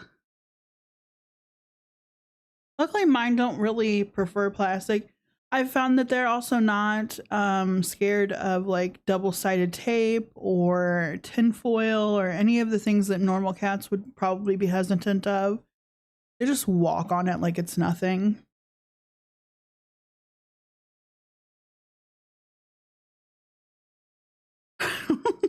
They are.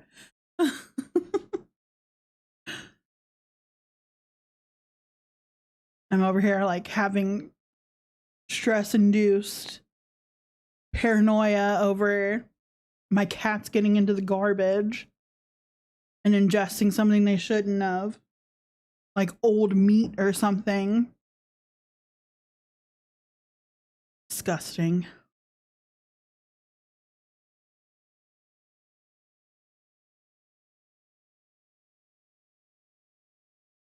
Has anybody heard anything on like the Amber Lynn situation? She hasn't posted anything in like a week, hasn't it been? Nothing since the last live stream.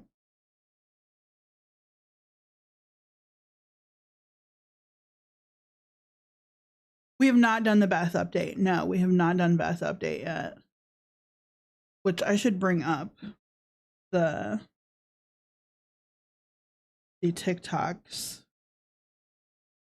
Let me look in my... Okay. So remember, this is one tidbit of information I got, but remember when Beth was doing like that game that they do on TikTok where they have another TikTok creator that they go kind of head to head with, maybe Tommy isn't gonna.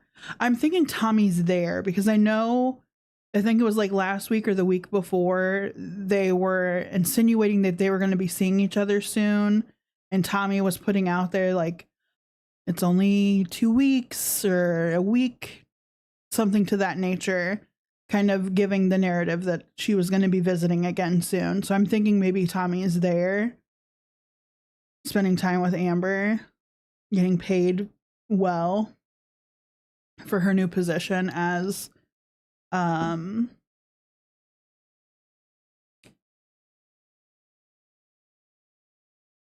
cookie deliverer or something to that note.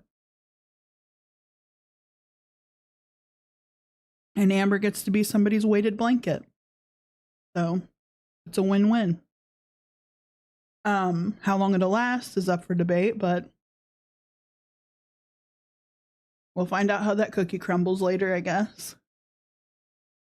I'm pretty sure Tommy's not going to want to stay away from being a spectacle online, so Amber's probably going to foot the bill for her. And when and if they move in together, I shouldn't say if, when they move in together, I'm never going to think about cookies the same again. Amber's defiled cookies for me. Yeah, I think it's more when she moves in with Tommy or Tommy moves in with her. But we already know that Tommy is looking at this as, I'm not going to have to work anymore. Amber's going to pay for me to live with her, to have milk and cookies with her, to give her the Heimlich if she accidentally swallows another potato whole, or I guess to continue in this delusion that she is going towards health at any point in the future, and to make her feel like a woman. I don't understand it, but you know, Tommy seems like the type to watch for a while before helping. Yeah. Or Tommy's like the type that's going to dive under Amber as Amber's falling from the choking and not being able to take in oxygen. It's going to be the type to run and do the whole slide into home base type deal to get underneath of her really quick for that crush. She seems like that type of woman, you know, a natural woman. Oh shit. Okay. Now on to Beth talk. So Erica I'd covered before. Erica and Beth, they're besties that scam together. And apparently that is where Beth and Devin are heading when they leave Arkansas, wherever the fuck they are. They're heading towards Tennessee to, oh my lord. Yeah, okay. They're heading towards Tennessee to stay in the RV parked outside of Erica's apartment. I don't fucking know. Wherever the fuck Erica and her boyfriend live, that's where they're planning on staying. Let me see here if I still have stuff from Erica on my page. I'm sure I do. Erica Wilkes. Hello, Chris. Welcome to Tuesday night live stream. We're going over Beth Osborn's updated material. But it got put out of the bag that Beth and Devin are heading towards Erica to stay with Erica. I don't know if it's for a short amount of time, if it's just to hang out and grift together and have a smoke sesh or whatever, share medications, whatnot. That is the plan there.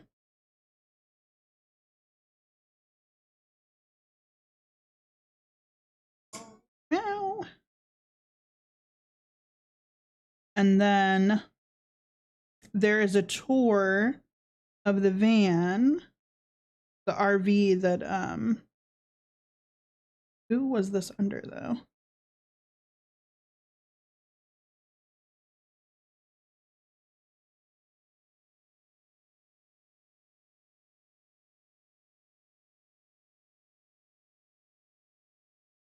Trying to read the damn, the Grifty Playdate. I'm trying to read the damn creators link, but they have it overlapped of Beth's like showing of the RV, which I have no access to Beth's TikToks. She's blocked me from everything, and apparently there's some kind of feature that they can use where I can't even search their name anymore. So I don't know if they're not tagging their branded name where everybody would know them from, but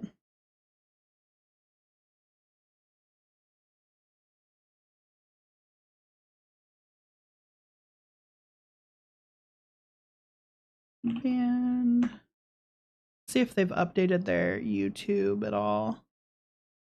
So no update on their YouTube. They're now up to 180 subscribers though. She went the extra mile.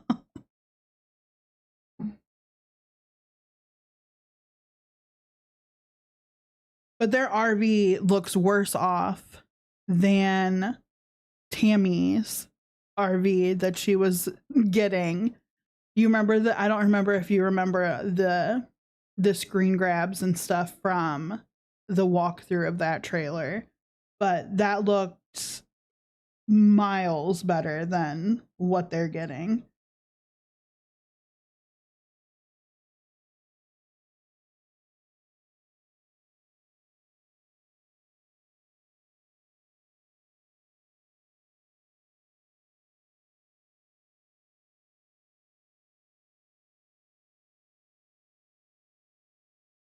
I wonder if you guys are going to be able to see it on my phone.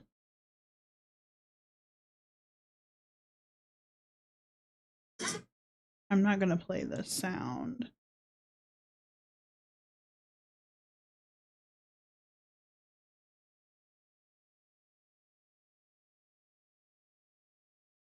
I'm going to just post it to my YouTube. I think that's going to be far easier than... Far easier. Tammy is doing okay. Paul got a job. So he's working now. He's a working man. And they hope to be out of the hotel by next month. So not September, but October. They hope to be out of the hotel and into a place, which I hope they do. I just hope that it's a place that's nicer than what they came from, because that house that they were staying in, the camper, whatever the hell they were staying in before, was not livable. Not for the amount of animals that they had. It just wasn't good. But they should be in a new place by October. But Tammy was saying how she didn't like that they were coming into her hotel room to do turn down service for her. She doesn't like that. Or not turn down service, just maid duties, like basic cleaning and stuff. And I was like, Tammy, they're coming in to clean your room. Unless you're hiding your animals in there and they're not aware of them, let them come in and clean your fucking room. If you're not going to do it, let them do it.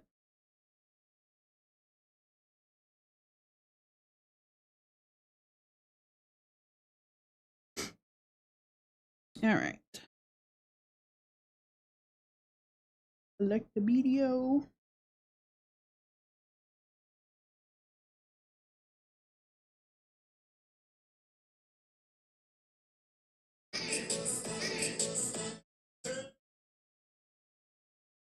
Next.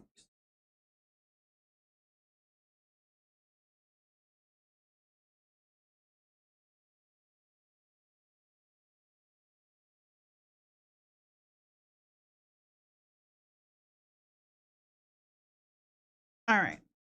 So I have the uploading right now.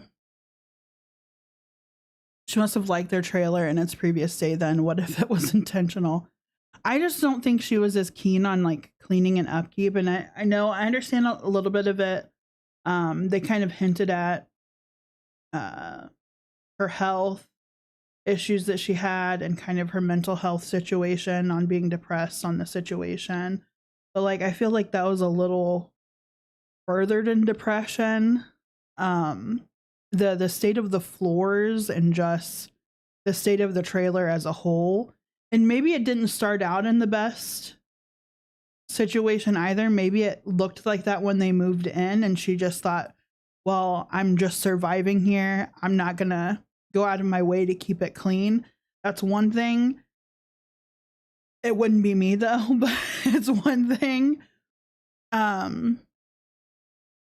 I hope that they get a place that's a little bit better kept up than what they were in, at least for the sake of their animals and their own health. And I mean, hell, if Paul's going to be working instead of collecting, just sitting on his ass and collecting disability or whatever he's doing, make it worth it. You know what I mean?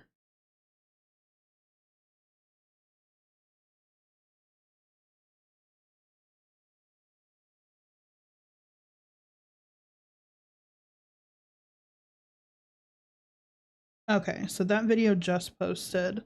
Let's bring that up.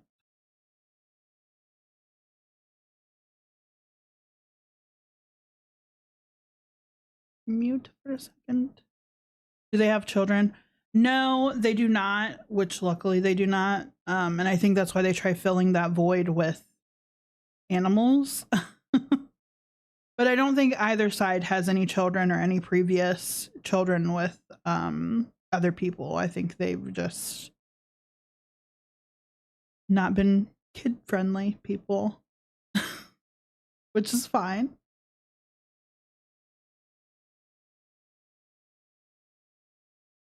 All right.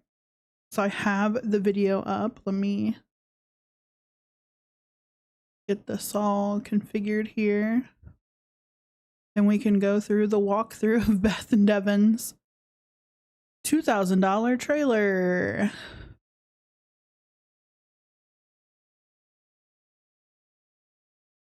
Yeah, that looks good.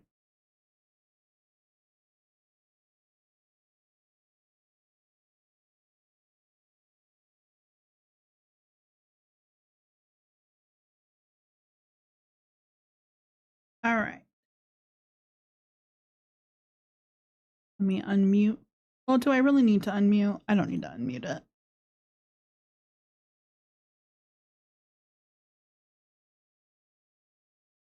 So this is the bathroom. $2,000, man. I spent $2,000 on this. The wall is caving in. It looks discolored. It looks like there may be black mold. We did see them starting to tear apart this trailer in their YouTube video. And we kind of saw how run down everything is. The fact of the matter is they are planning on keeping 8 dogs in this trailer who have previously been kenneled and separated. Beth claims that they're no longer going to be doing that when they get into the trailer. And like how? Because the reason that the animals are kenneled and separated is because they're reactive dogs towards one another. Some of them just do not like one another. And so they have to be cycled out. She seems to think that they're just all gonna fucking go frolicking in the woods. What is it with these people and having animals they can't care for? I fucking don't know. She claims that they're for emotional support, and that's why she can't see not having as many dogs as she does. She couldn't give up any of them. And it's like, ma'am, one animal is an emotional support animal. 8 animals are not emotional support animals. I'm sorry. I'm sorry. That's not how that works.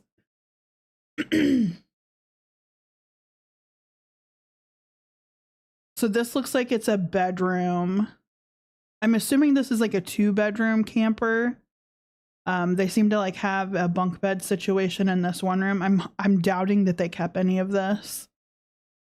because they're just going to get donations towards things that they want.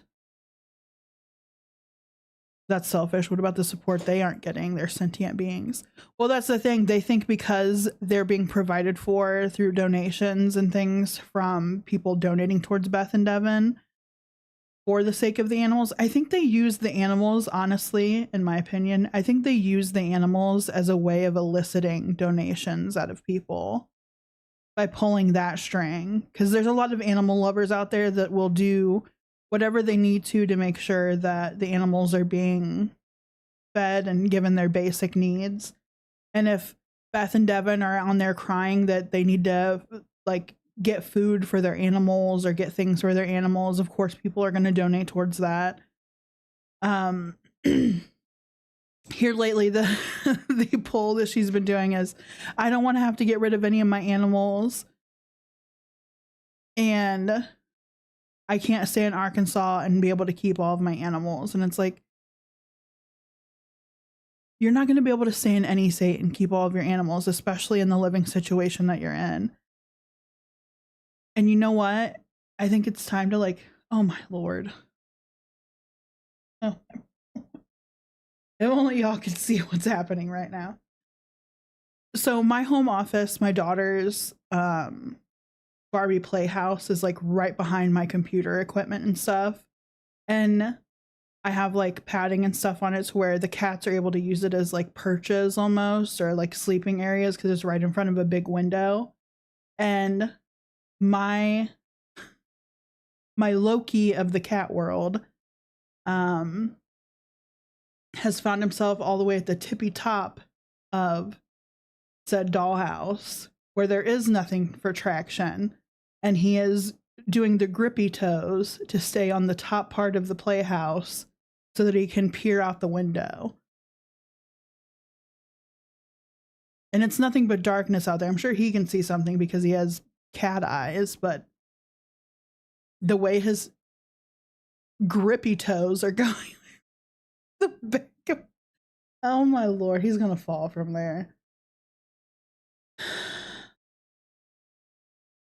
Inosuke, what are you doing?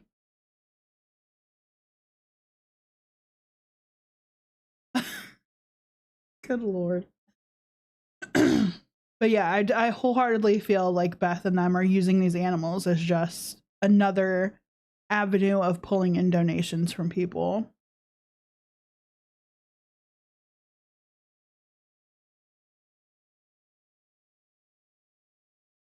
That's so crazy though. Their trailer is so rough. And as we saw from her YouTube video, The Band of Life, where they're in like gutting. Is this the one where they're gutting the inside of it? No.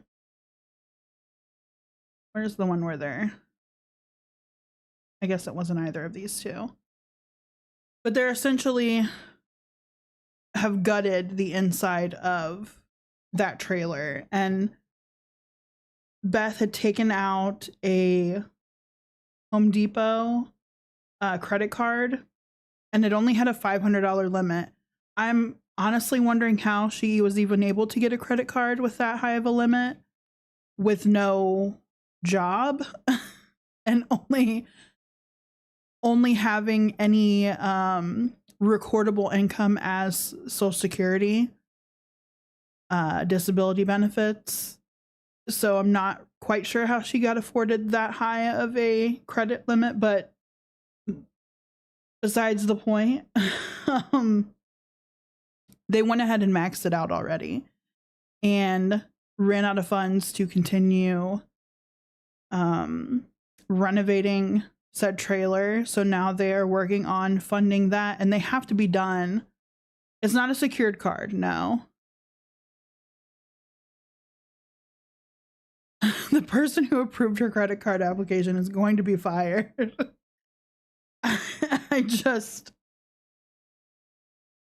I can't imagine her credit as good at all. And the fact that she was able to get approved for a Home Depot credit card is baffling. But I think what's even more baffling is how are they going to fucking pay that?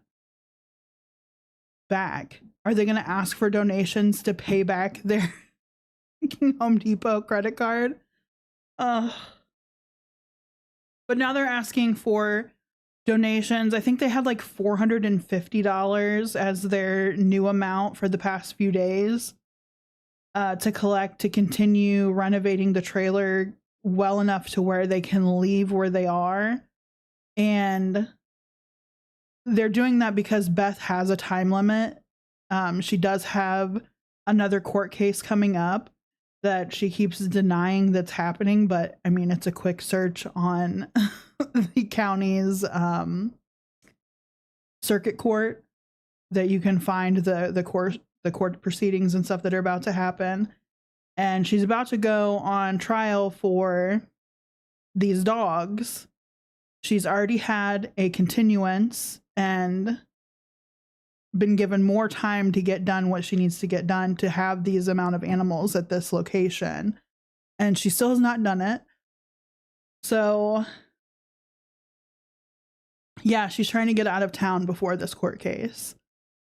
Which, I mean, why no one is well, I mean, people have divulged this information to the law enforcement in the area, but why no one has thought to look in on this to see what's going on? I'm sure Beth is like, oh, it's just people after me online, yada, yada, blah, blah.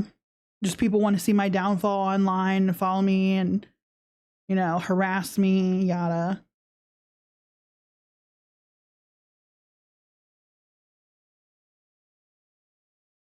She's had the police called on her a few times, and there was one incident where they went out there, and I think I showed it on here, where Devin ducked into the house like he was going to get away from the police officer when they called for a domestic violence charge. So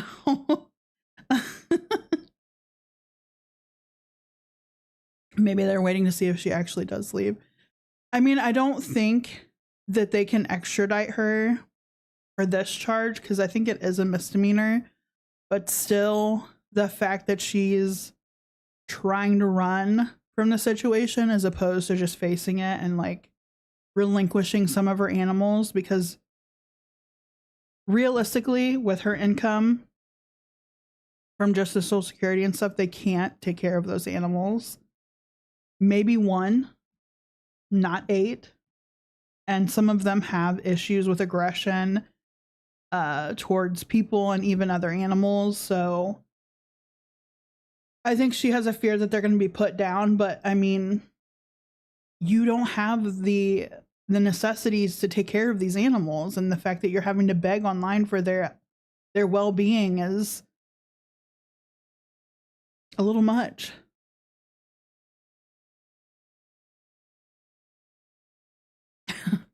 If I'd have been that female police officer, I would have just laughed. I remember when my mom was a police officer before she went into being a guard for a max security prison. And she would be pissed off if people made her run, even though she wasn't out of shape. When she was a police officer, she was probably in the best shape of her life. But she would get pissed off if you made her run in her uniform. And she would always yell at the people, if you make me run, this is going to be bad for both of us. And I always laughed at that fact. I was just like, the things that police officers have to deal with. And like, I'm not even a fan of overusing your authority as authority for your benefit, but just some of the stories that she had of her encounters with people, it just made me laugh, because she used to do, you know, highway policing and stuff like that. And she's like, if they made me run, they were going to be in for it.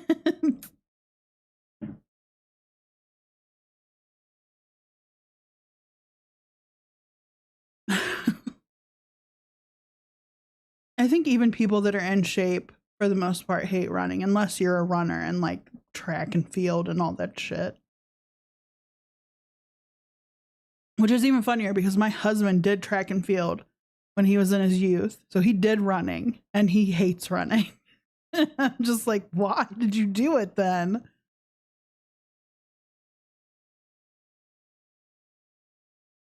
Son, you were gonna fall off that house. There must be like a moth or something out there attracted to the light in here. He's doing the whole Pazuzu reach on the window. Whole Pazuzu exorcist moment.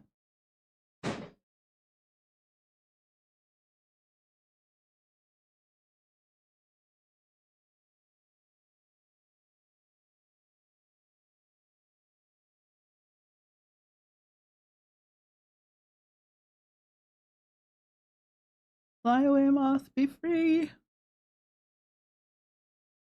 Oh, now he's getting down.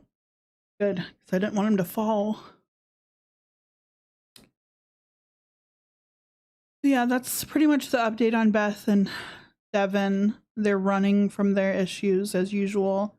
I think they made their goal, though, for the 450 as of like earlier today. But what is $450 going to do realistically for a gutted RV camper to make it livable to move in a matter of days? The video with Devin was kind of sad to see what he looks like, but he's still young. Yeah. It always kills me how quickly they're able to hit their goals. I think they have like a setup similar to Chantal with their mods and stuff, to where they have to hit a certain level of donations with them to be even considered to be mods, and then they have to pay a subscription to be subscribed to their TikTok, which is how frequently their TikToks get banned or blocked. You would think it'd be hard to keep up with that, like the subscriptions and people moderating and stuff and paying you through that. How that works with being banned from TikTok under certain accounts, I don't know how that works, honestly. But you would think that would be an issue for them, constantly being banned. Basically, any memberships or anything that they had through TikTok creator program would be null and void if it was banned. I mean, in theory. People apparently have more money than sense. Yeah, unfortunately. Do they have the skills required to renovate an RV? They've got a can-do attitude and methamphetamines.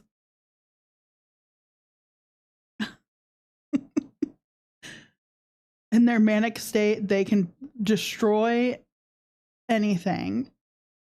Putting it together is a different matter. I don't know. I can't imagine paying $2,000 for that trailer that they got. I think that was way overpriced. Considering we saw the trailer that Tammy and Paul got for roughly the same price. Also, I guess they're holding off on buying the only turn around and tear to they're holding off on buying the truck that's supposed to pull the camper until like a day or two before they go to leave, because they don't want people finding out what the license plate or anything reads to try to track them down that way. It's very weird. They're very paranoid. That could be a good video game, like some demented Sims. I mean, you can pretty much do this in Sims. Just like leave your Sim sleep deprived or something and try to accomplish anything.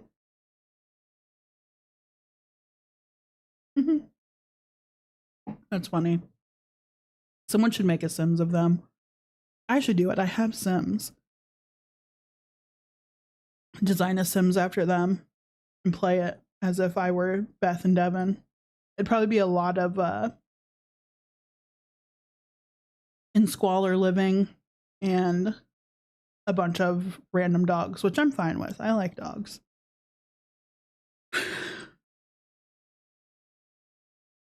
There's a lot of my animals running off because they're not getting enough attention because of putting attention into 8 different dogs. They're the strange playable NPC family. I wonder if they've considered stealing catalytic converters. I hear it's decent money. I mean, I think this is their way of doing things on the straight and narrow, even though it's not, because they're not reporting any of their income through Cash App and PayPal and TikTok and all of that to Social Security, which Beth is openly getting. Like, she's admitted to getting that. They're not reporting any of the income that they're making on TikTok, though, to that, because they definitely wouldn't be getting the amount of money that they do if they did.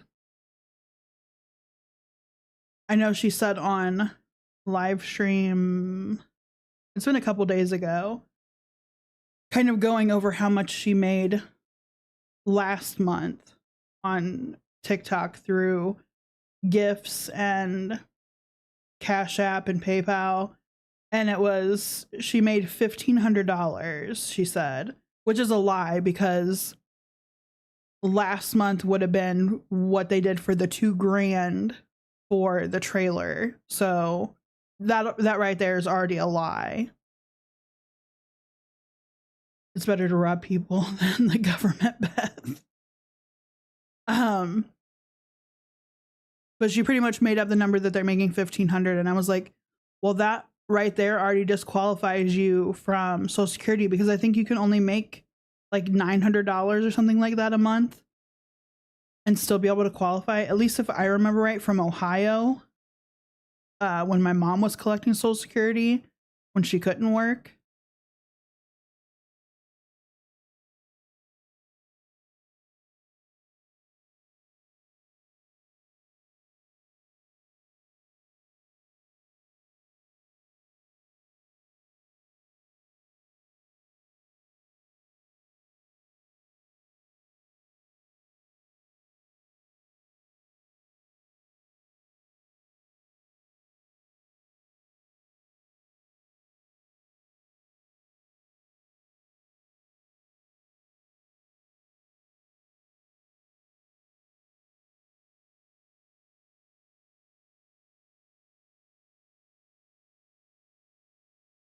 Why is she sharing that? I feel like they made more than that. Oh, they definitely did make more than that. It's just, she's trying to make it appear like they didn't make that much money. When somebody has been keeping track of their donations online, I forget which account it was, but they gave like a breakdown of what they made from certain live streams that they held for certain things that they needed. And when Beth would say she met goal on things, that's how they dictated how much they made. And it was like over $8,000. So as if we can't do the math. Apparently the meth can't do the math.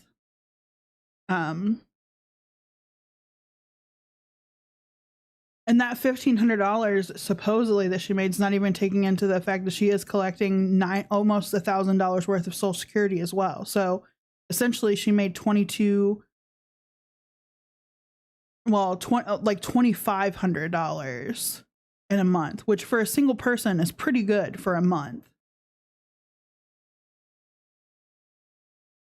The $600 for his fake legal case alone makes me side-eye the $1,500 because I know they got even more. Yeah, exactly. They had, well, even the month before, Devin is also receiving, he's receiving disability, I believe, because of his personality.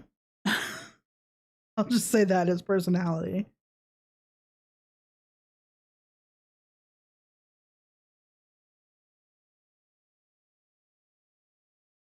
For his mental health and learning disorder.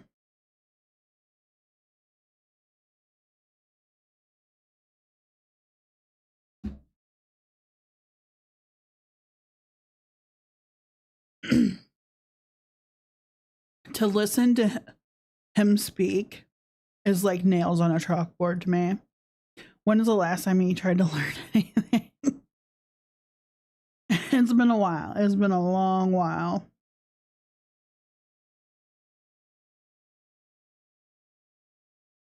I also love how Beth here lately has taken to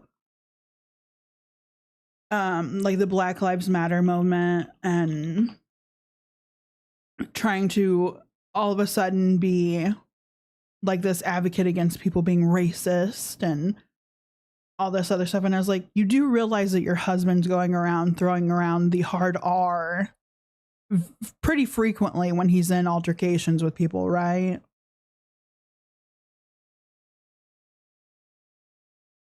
Oh yeah, they're probably bringing in close to 3,500, I would say, between the grifting and government handouts. Yeah, and then she tries playing like she's not, and I'm like, ma'am, you know, I hate to be the bearer of bad news, but like, even if you're heated, you're not supposed to use racial slurs because that makes you racist. It does. Like, just because you're heated in the moment doesn't give you the right to just be able to use whatever language that you want to get your point across. It makes you racist for using racial slurs. I'm sorry to be the one to tell you.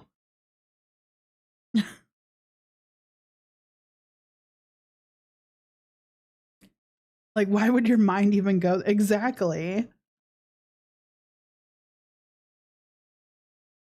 And how frequently Devin does it just lets me know that that language is used quite often in their household.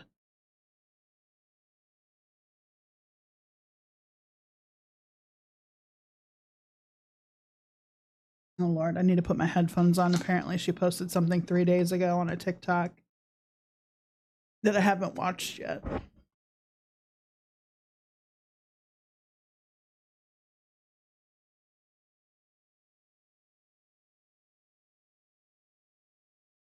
Let me move this around for y'all.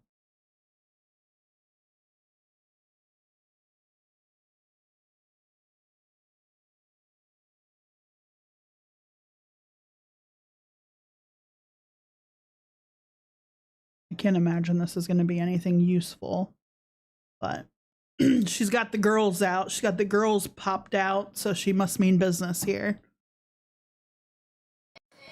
Alrighty, guys. So it is 1:02 Central Time. I'm gonna be going live at 2:15 Central Time, 3:15 Eastern.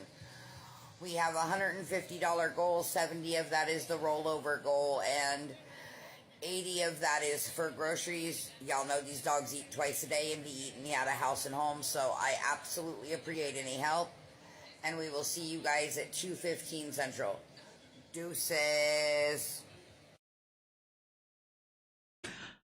Is she on the bathroom floor? I mean, she very well could be. That looks like a bathroom mat. She looks like Nickelback.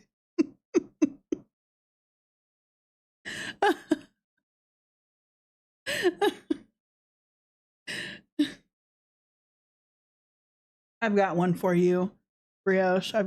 I love the fucking Minions music. The fucking Minions music in the background.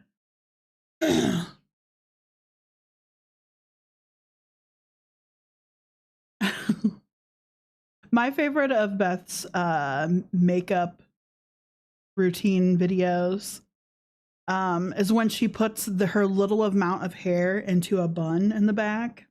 I live for that. It is barely hanging on in the big ass scrunchie that she uses. Yes, I watch Bob's Burgers.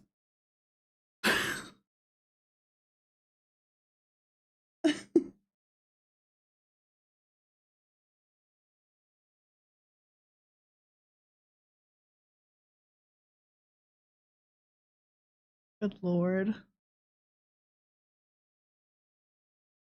She's stunning.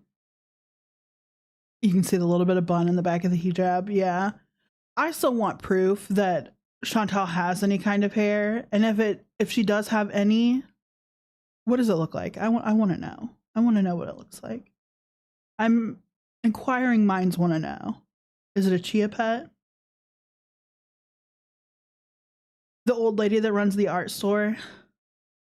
Let's look her up.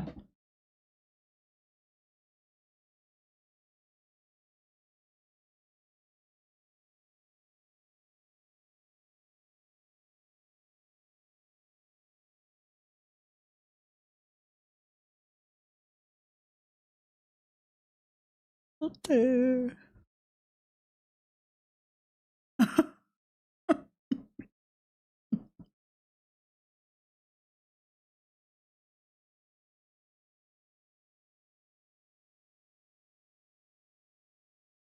Edith?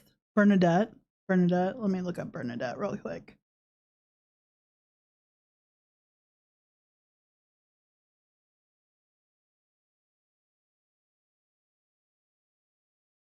Bernadette Baker?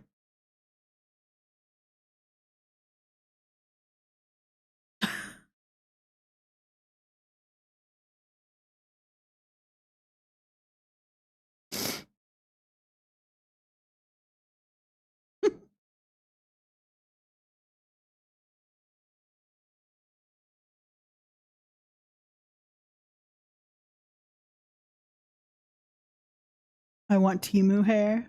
Oh, when Chantal had the Timu hair. I remember when she did the buzz, and I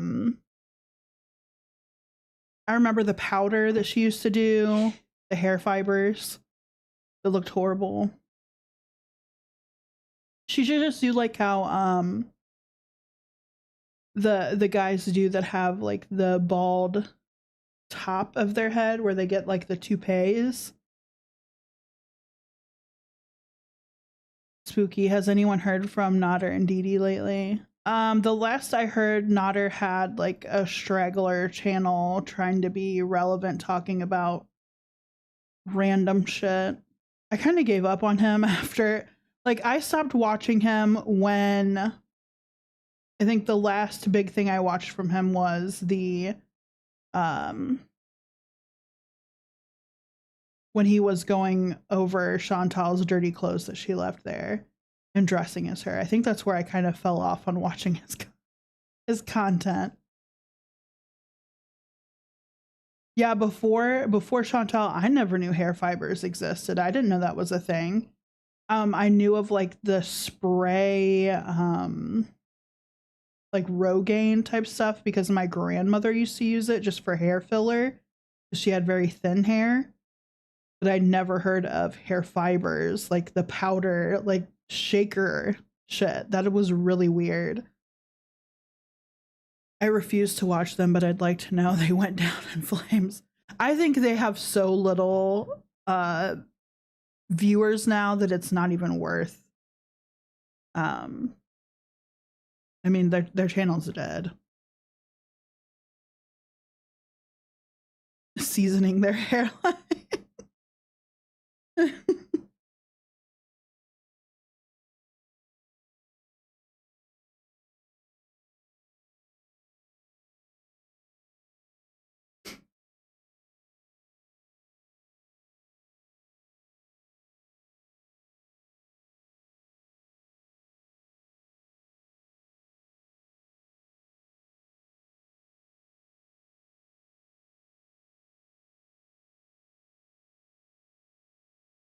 We got your favorite gingerbread Beth.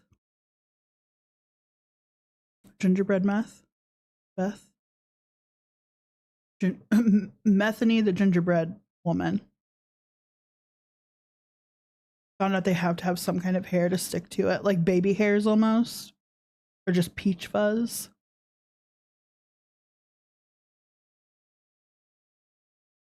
E. If anybody can help, the links are in the bio. We are $295 away from getting these dogs out of this town safely. Please help me do that.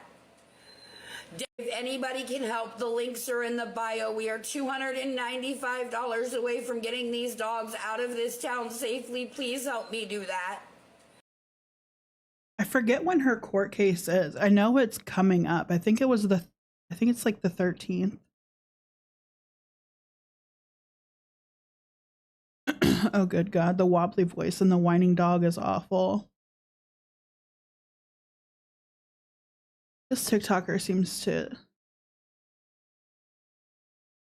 cover Beth quite often. Do you want more makeup videos? Or do you...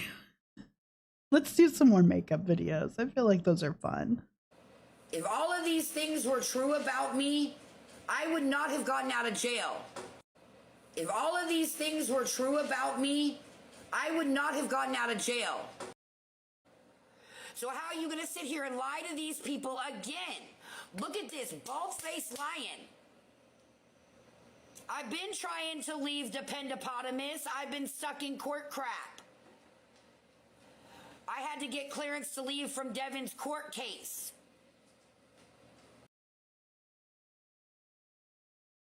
Okay, this was from today. She said she had to get clearance to leave from Devin's court case. That was months ago.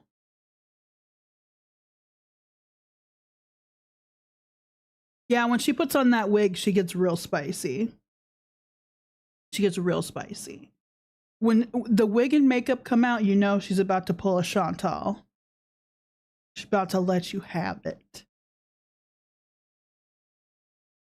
No, that's the thing. He doesn't have another case. I've searched under his name. He doesn't have anything else. The only thing impending is her upcoming case with these dogs. Maybe I want to be. Devin's court case just wrapped up last month. Yeah, so why do they need to give you permission to leave if the case wrapped up last month? He didn't have anything against him. Why is it needing to give you permission to leave? That make no sense, Beth. Don't make not a lick of sense, Beth. It's almost September now. That court case was in July.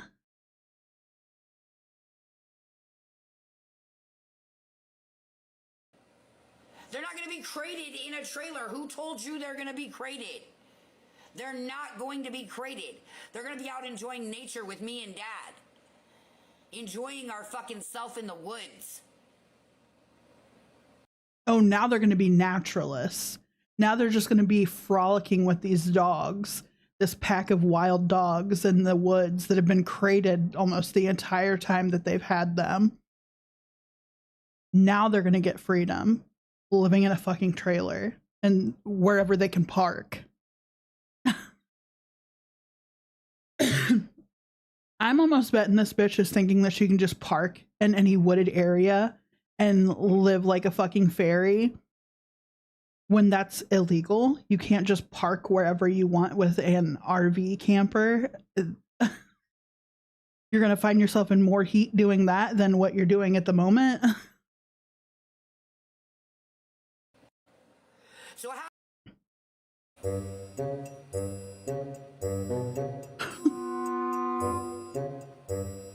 Oh, go suck one, Rico.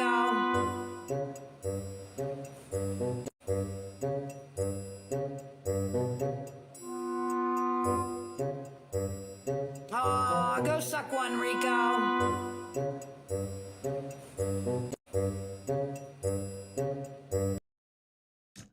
Devin is probably laying on the couch with one of the dogs or out yelling at the dogs in another area of the apartment or outside even. Next thing she knows, there's a park ranger knock on her door and drain the sewage right there. I'm almost 100% that they're not going to have a working sewage line. Unless Beth miraculously knows anything about plumbing.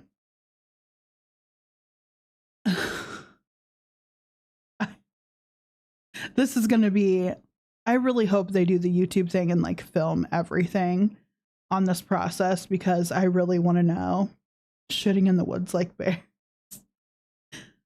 Oh. And even if I wasn't, Nikki would be the last person I'd ever reach out to because she drives people to get high. So, I mean, her voice alone is enough to cause people to want to go do a show, blah, blah, blah, blah. And so while I do my eyebrows, I will explain a couple. I don't think so. Maybe with Erica, when they park out in front of Erica's apartment, whatever the fuck she lives in, with her boyfriend, maybe for a little while.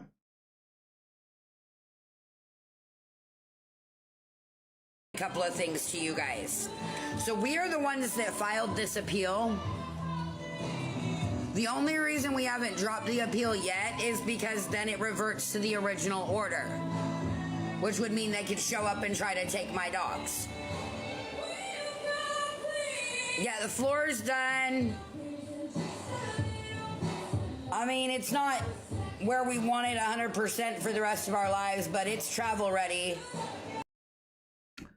Who wants to bet that they went and took some vinyl flooring or the click-clack flooring that was cheap and just put that without any barrier, without any sealant or anything on the floor of that camper?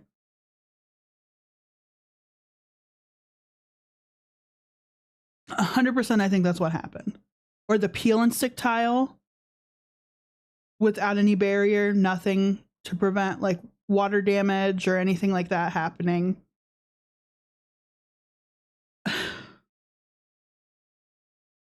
These poor animals are gonna have to fucking live in this. The animals are gonna have to fucking live in this. Fuck Beth and Devin. They can live in a fucking cardboard box for all I care. It's the fucking animals that I feel bad for. We need to get some more caulking. I thought I had enough and I don't. And some more foam as well.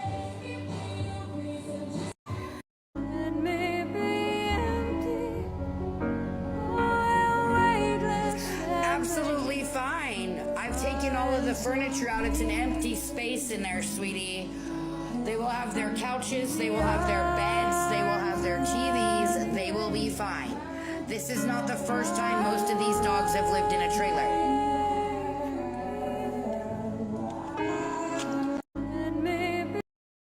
You know, may I say,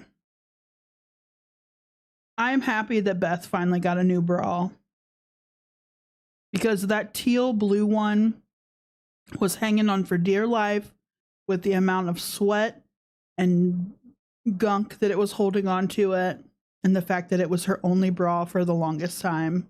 I'm glad that she got another bra, and I'm glad she got it in black.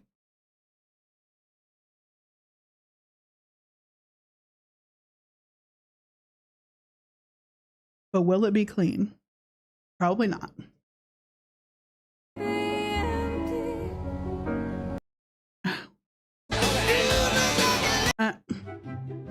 Yeah. $50,000 to buy one? Can't you go find someone to fucking harass?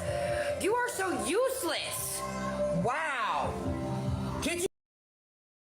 I love that somebody is sticking up for them in these comments.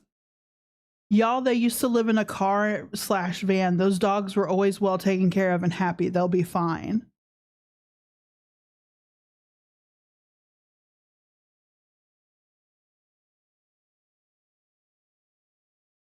Will they be? They lived in a car/van that had no heating and cooling. So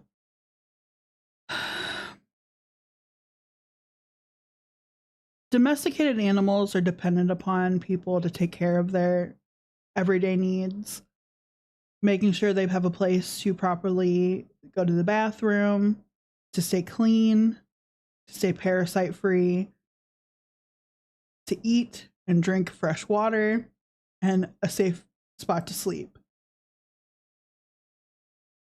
Living in a restricted area that is not well kept, why do you think that animal hoarders and animal abusers and animal neglectors have their animals taken away because of environment, because not meeting basic needs,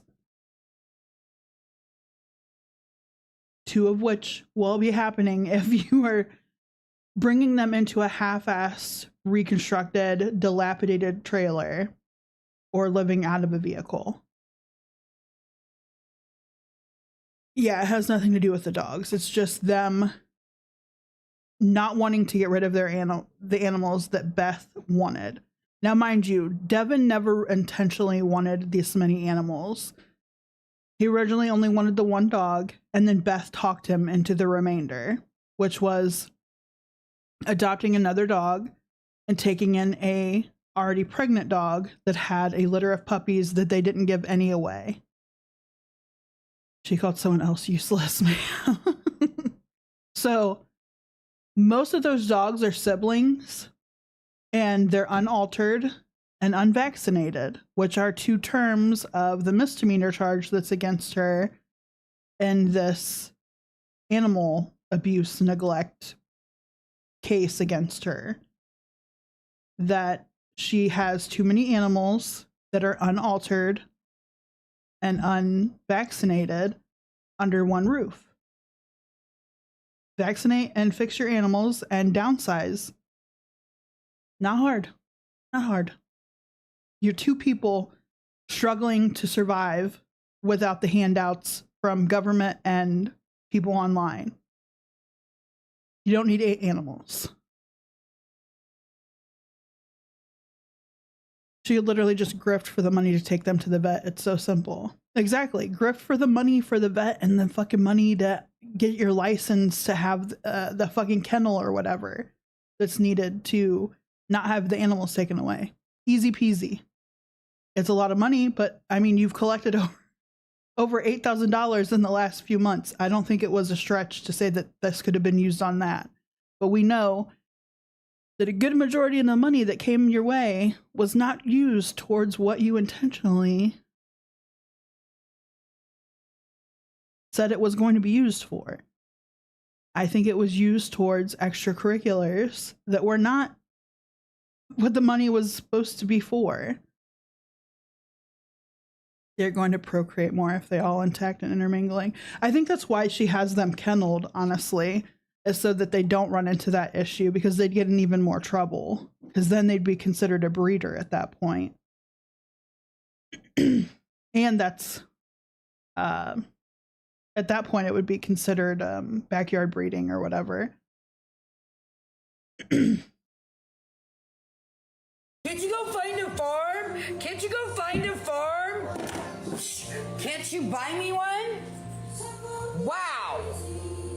Just fucking wow. I am doing the best that I fucking can. Literally. I'm tired of you blocking me, Brokahanas. Why can't we be friends? I'll give you 5 for a dog. The best that I can. I'm sorry that it is not good enough for your entitled privilege asses. $50,000 to buy. I had a plan to buy 5.5 acres. The gingerbread. In Washington. And my uncle decided to sell it out from under me. So yeah, no, try me. That's why my credit's fucked, is because it shows an unsecured loan. Brokahanas is crazy putting that in my lingo immediately.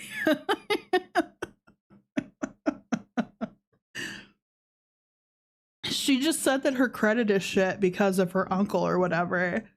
But ma'am, you just took out a fucking $500 credit card for Home Depot when you're barely bringing in, through the government's eyes, you're barely bringing in $1,000 a month.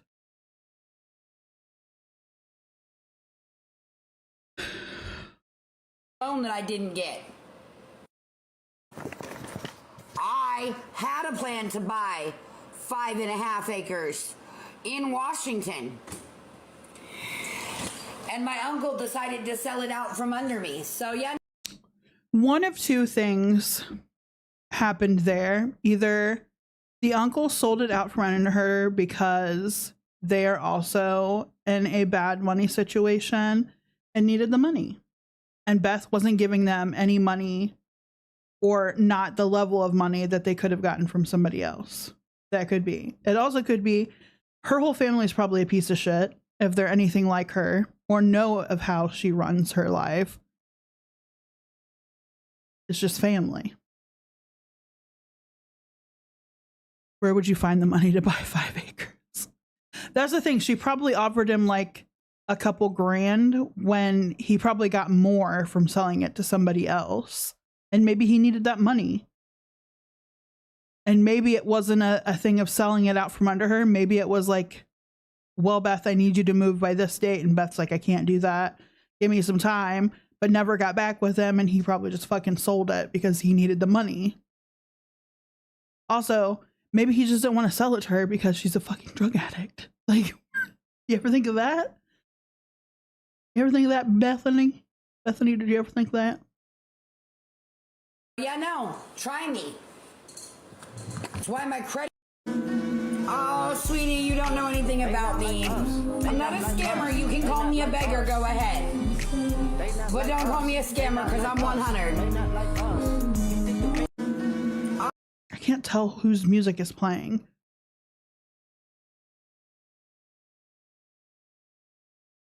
Likes that song. Yeah. Yeah, Devin loves that song. Even though I think it's funny that he doesn't realize that song's not for him. And he can't use the words that he uses. They did not give him a pass because of whatever. I don't know. But you don't get a pass to use that language, sir. All right, guys, so we need 30 people to give $10. There's 178 people in here. Can 30 of you find it in your heart to send $10 to help us out? This is it. This is literally the caulking, the gas, everything to get the fuck out of... Yeah, Wicked Weird Wednesday, Kendrick Lamar. Devin likes Kendrick Lamar. He likes trying to lip sync the rap from They Not Like Us. It doesn't work. It doesn't work. Devin also likes using the hard R a lot in his daily life, and it doesn't work as well. Like, out of here. Shut up, Angela. All right, guys, so we need... I'm nervous. I'm scared. I'm ready to get out of here. I want gone. I can't deal with these people anymore. I cannot deal with these people anymore. Ever seen druggies in a trailer on some acreage? It never ends well. Having no teeth really makes the lip syncing distracting. And the fact that I don't think he really 100% knows the lyrics of the song, so it's always funny watching him try to fumble with it. And he's offbeat. Poor gingerbread cookies. Yeah, poor gingerbread. Anymore. I need out of here. I need the safety. I can't do this. I'm nervous. I'm scared. We need to stop doing a this or that. We need to stop doing a but what about them? Screw these people. These people deserve it more. Every human being deserves to exist. Oh my God, you're dumb. Hi, Nikki. We need to stop doing a this or that. We need to stop doing a but what about them?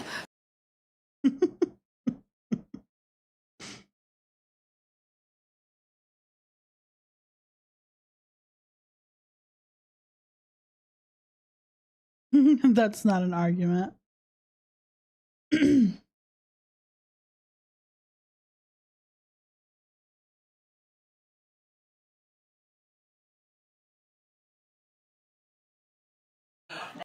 one. You're right, it is all my fault. So remember when I said Kim probably inadvertently, well, I don't even want to say inadvertently, probably aided in the death of her bird. This is her straight up, I guess, saying that it is her fault that the bird passed. Maybe she'll give some context of what happened. But I think it was just the other bird bullied the one that passed to the point of stress, and then stress induced.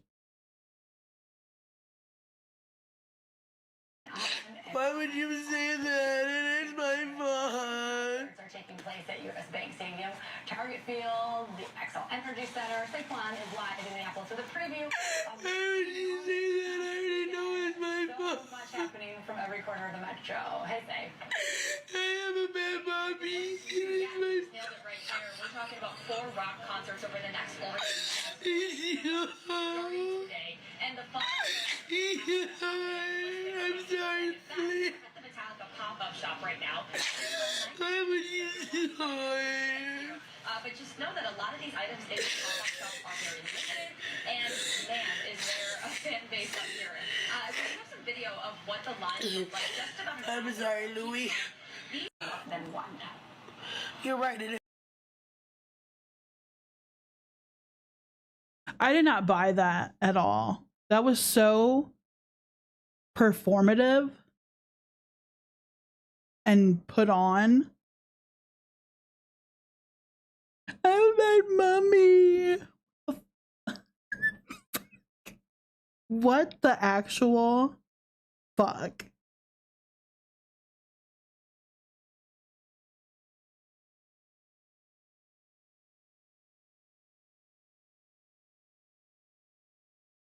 I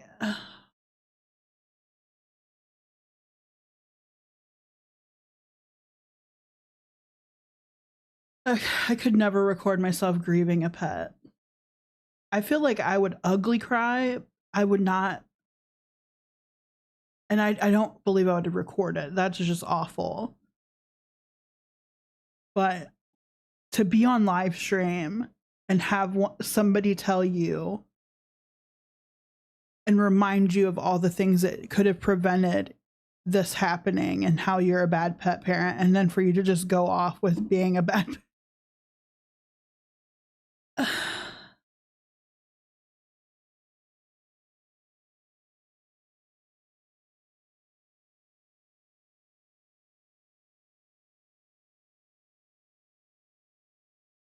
and then like not even days later be, does she do this for money? Yes. And to be like not even days later trying to struggle bus for money for concert tickets and the fare.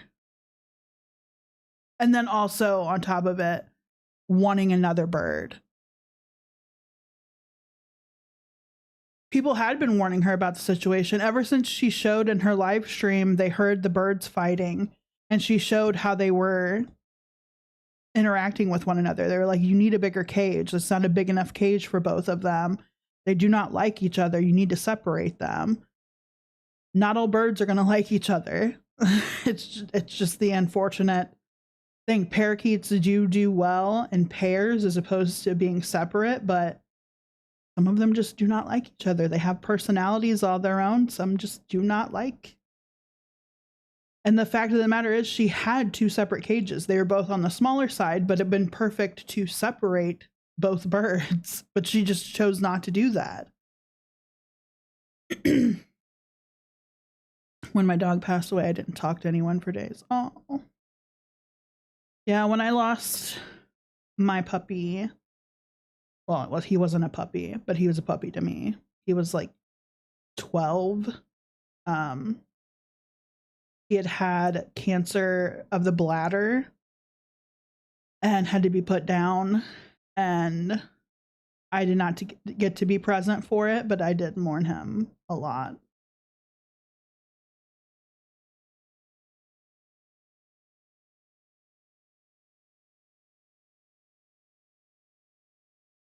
I think what happened was she bought one and then realized that they need to be in pairs to do well.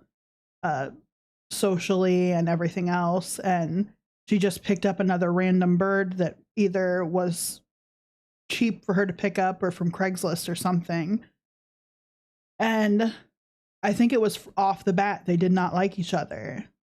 And that's why she got the second cage originally, but she just didn't separate them because she was like, oh, they need to be around each other. It's like, no, if they are fighting constantly and the one is stressed out, they don't need to be around each other. You can separate them. It's probably better for them that you do. And she had been told the entire live stream, separate the birds. But instead of acknowledging that, she muted the chat to where no one could tell her anything anymore, covered the birds, and watched TV. Didn't fix the issue at all. The birds were still fighting. And she just turned the volume of the TV up louder. And it kind of checks out that she's at the, like, fishing for money for the fair and a concert days later, as well as another bird.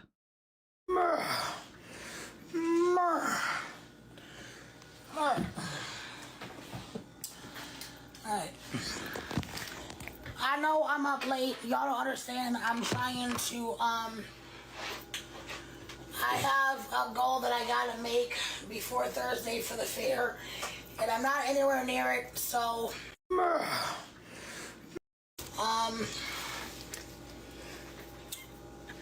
don't have $400 goddamn dollars.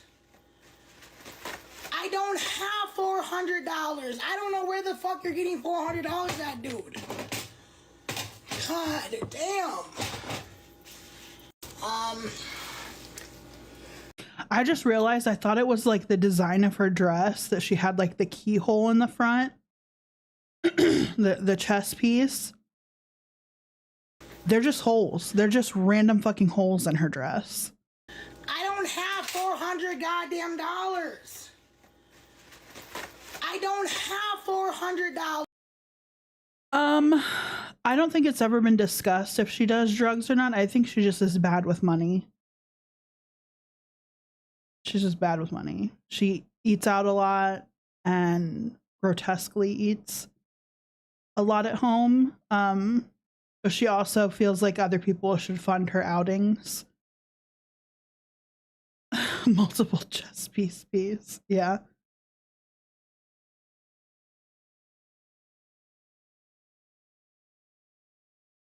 Someone's breaking down everything that she's gotten this week from doing her TikTok begging. She's gotten Chipotle, a game for her brother, $69, cat sweaters, a veggie chopper, and ate out multiple times. Just this week.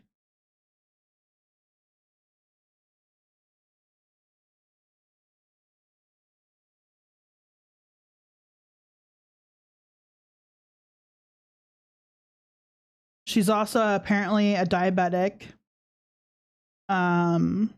Has cats as well as the birds. Well, I guess bird now, but she has 2 cats as well.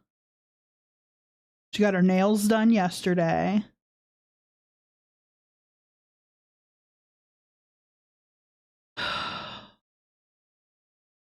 Why do people give them money?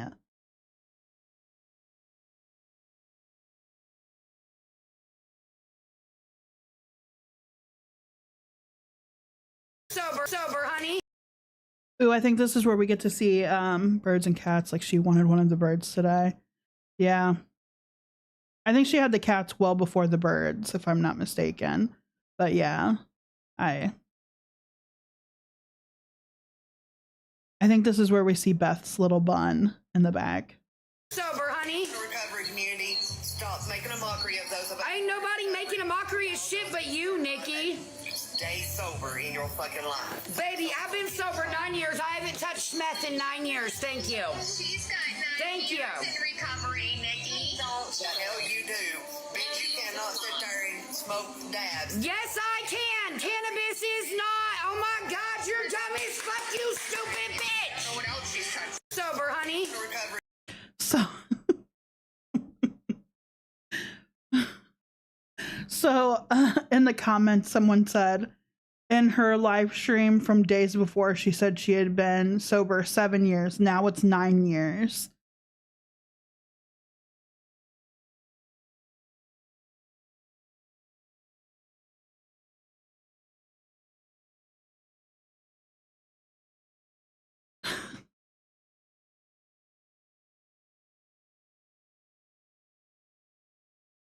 So 0 years then.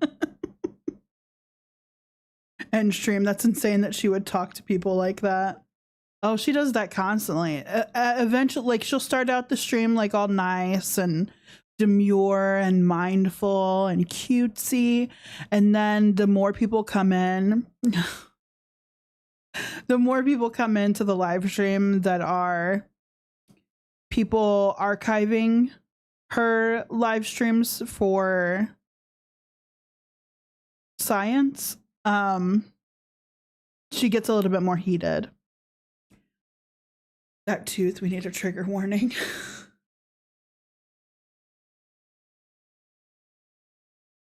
Damn it, I was hoping that would be the one that would show the bun.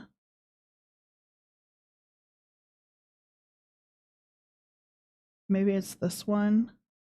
They do it every day. Maybe it's every this one. fucking day. They sent the cops to my house last night. At like fucking, what time was it? They want you to fight with the police so you can get arrested. I'm not finna fight with the cops. I'm finna kick them the fuck off my property because they don't have a legal right to fucking be here. Right. Beth, if the cops are called, they do have the legal right to be there. They have to, if somebody orders a wellness check on you or is saying that domestic violence is being done there or something's happening there, they have to investigate it. That's kind of their job. It's kind of their job. Right, for me doing my fucking makeup? Just swear to fucking God, Tina, if the cops show up at my house, you're gonna regret it. Was it Tina? Or was it fucking lineman? Damn it, I thought that was going to show her bun. In that live, the police were called and they did show up. They did show up. I'm going to find that fucking bun picture and post it. Because it's hilarious. Good Lord. Anyhow, I think that's going to be it for tonight. I have an early morning of trying to convince my young one that the dentist appointment that she has is not going to be as bad as she thinks it is. But it's always a fun time around dentist time. So I'm going to call it there. And Friday, we're having, for those that have joined the Discord, I was always scared of the doctor, not the dentist. She's the opposite. She loves the doctor, hates the dentist.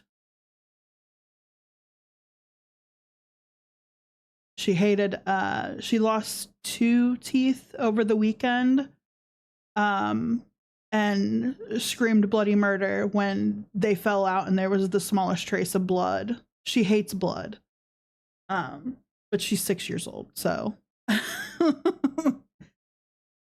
It was the surprise vaccines that made me scared of the doctor. She doesn't seem to mind those as much. It's anything to deal with having her mouth be kept open. She doesn't like. Oh, she is. I'm not looking forward to it in the morning. Her father just worked very hard in buttering her up tonight, and hopefully that carries over to the morning and she won't realize what's happening until we're there. So Lord help me tomorrow. I'm gonna need all the coffee I can handle. But yeah, Friday we're gonna do a viewing of something. I'll post it in the Discord prior to doing the airing of it Friday, but we're gonna watch a horror movie. We'll have a watch party Friday on the Discord server. And then hopefully sometime later in the week, I will have the review up on the horror channel that I posted in the live stream somewhere.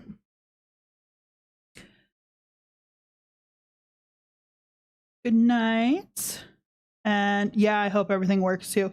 I'm glad that you finally were able to start texting in there, Brioche.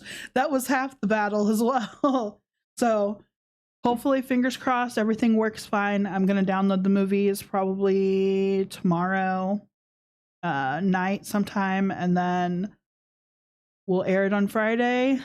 Hopefully, Liam will also be joining us for that watch stream, but yeah, hopefully it goes by without a hitch. And we have more turnout because I think only Brioche showed up last time. But good night. Have a good remainder of the week. I will see those in the Discord Friday for the watch party, and see the rest of you on next Monday's live stream. Bye.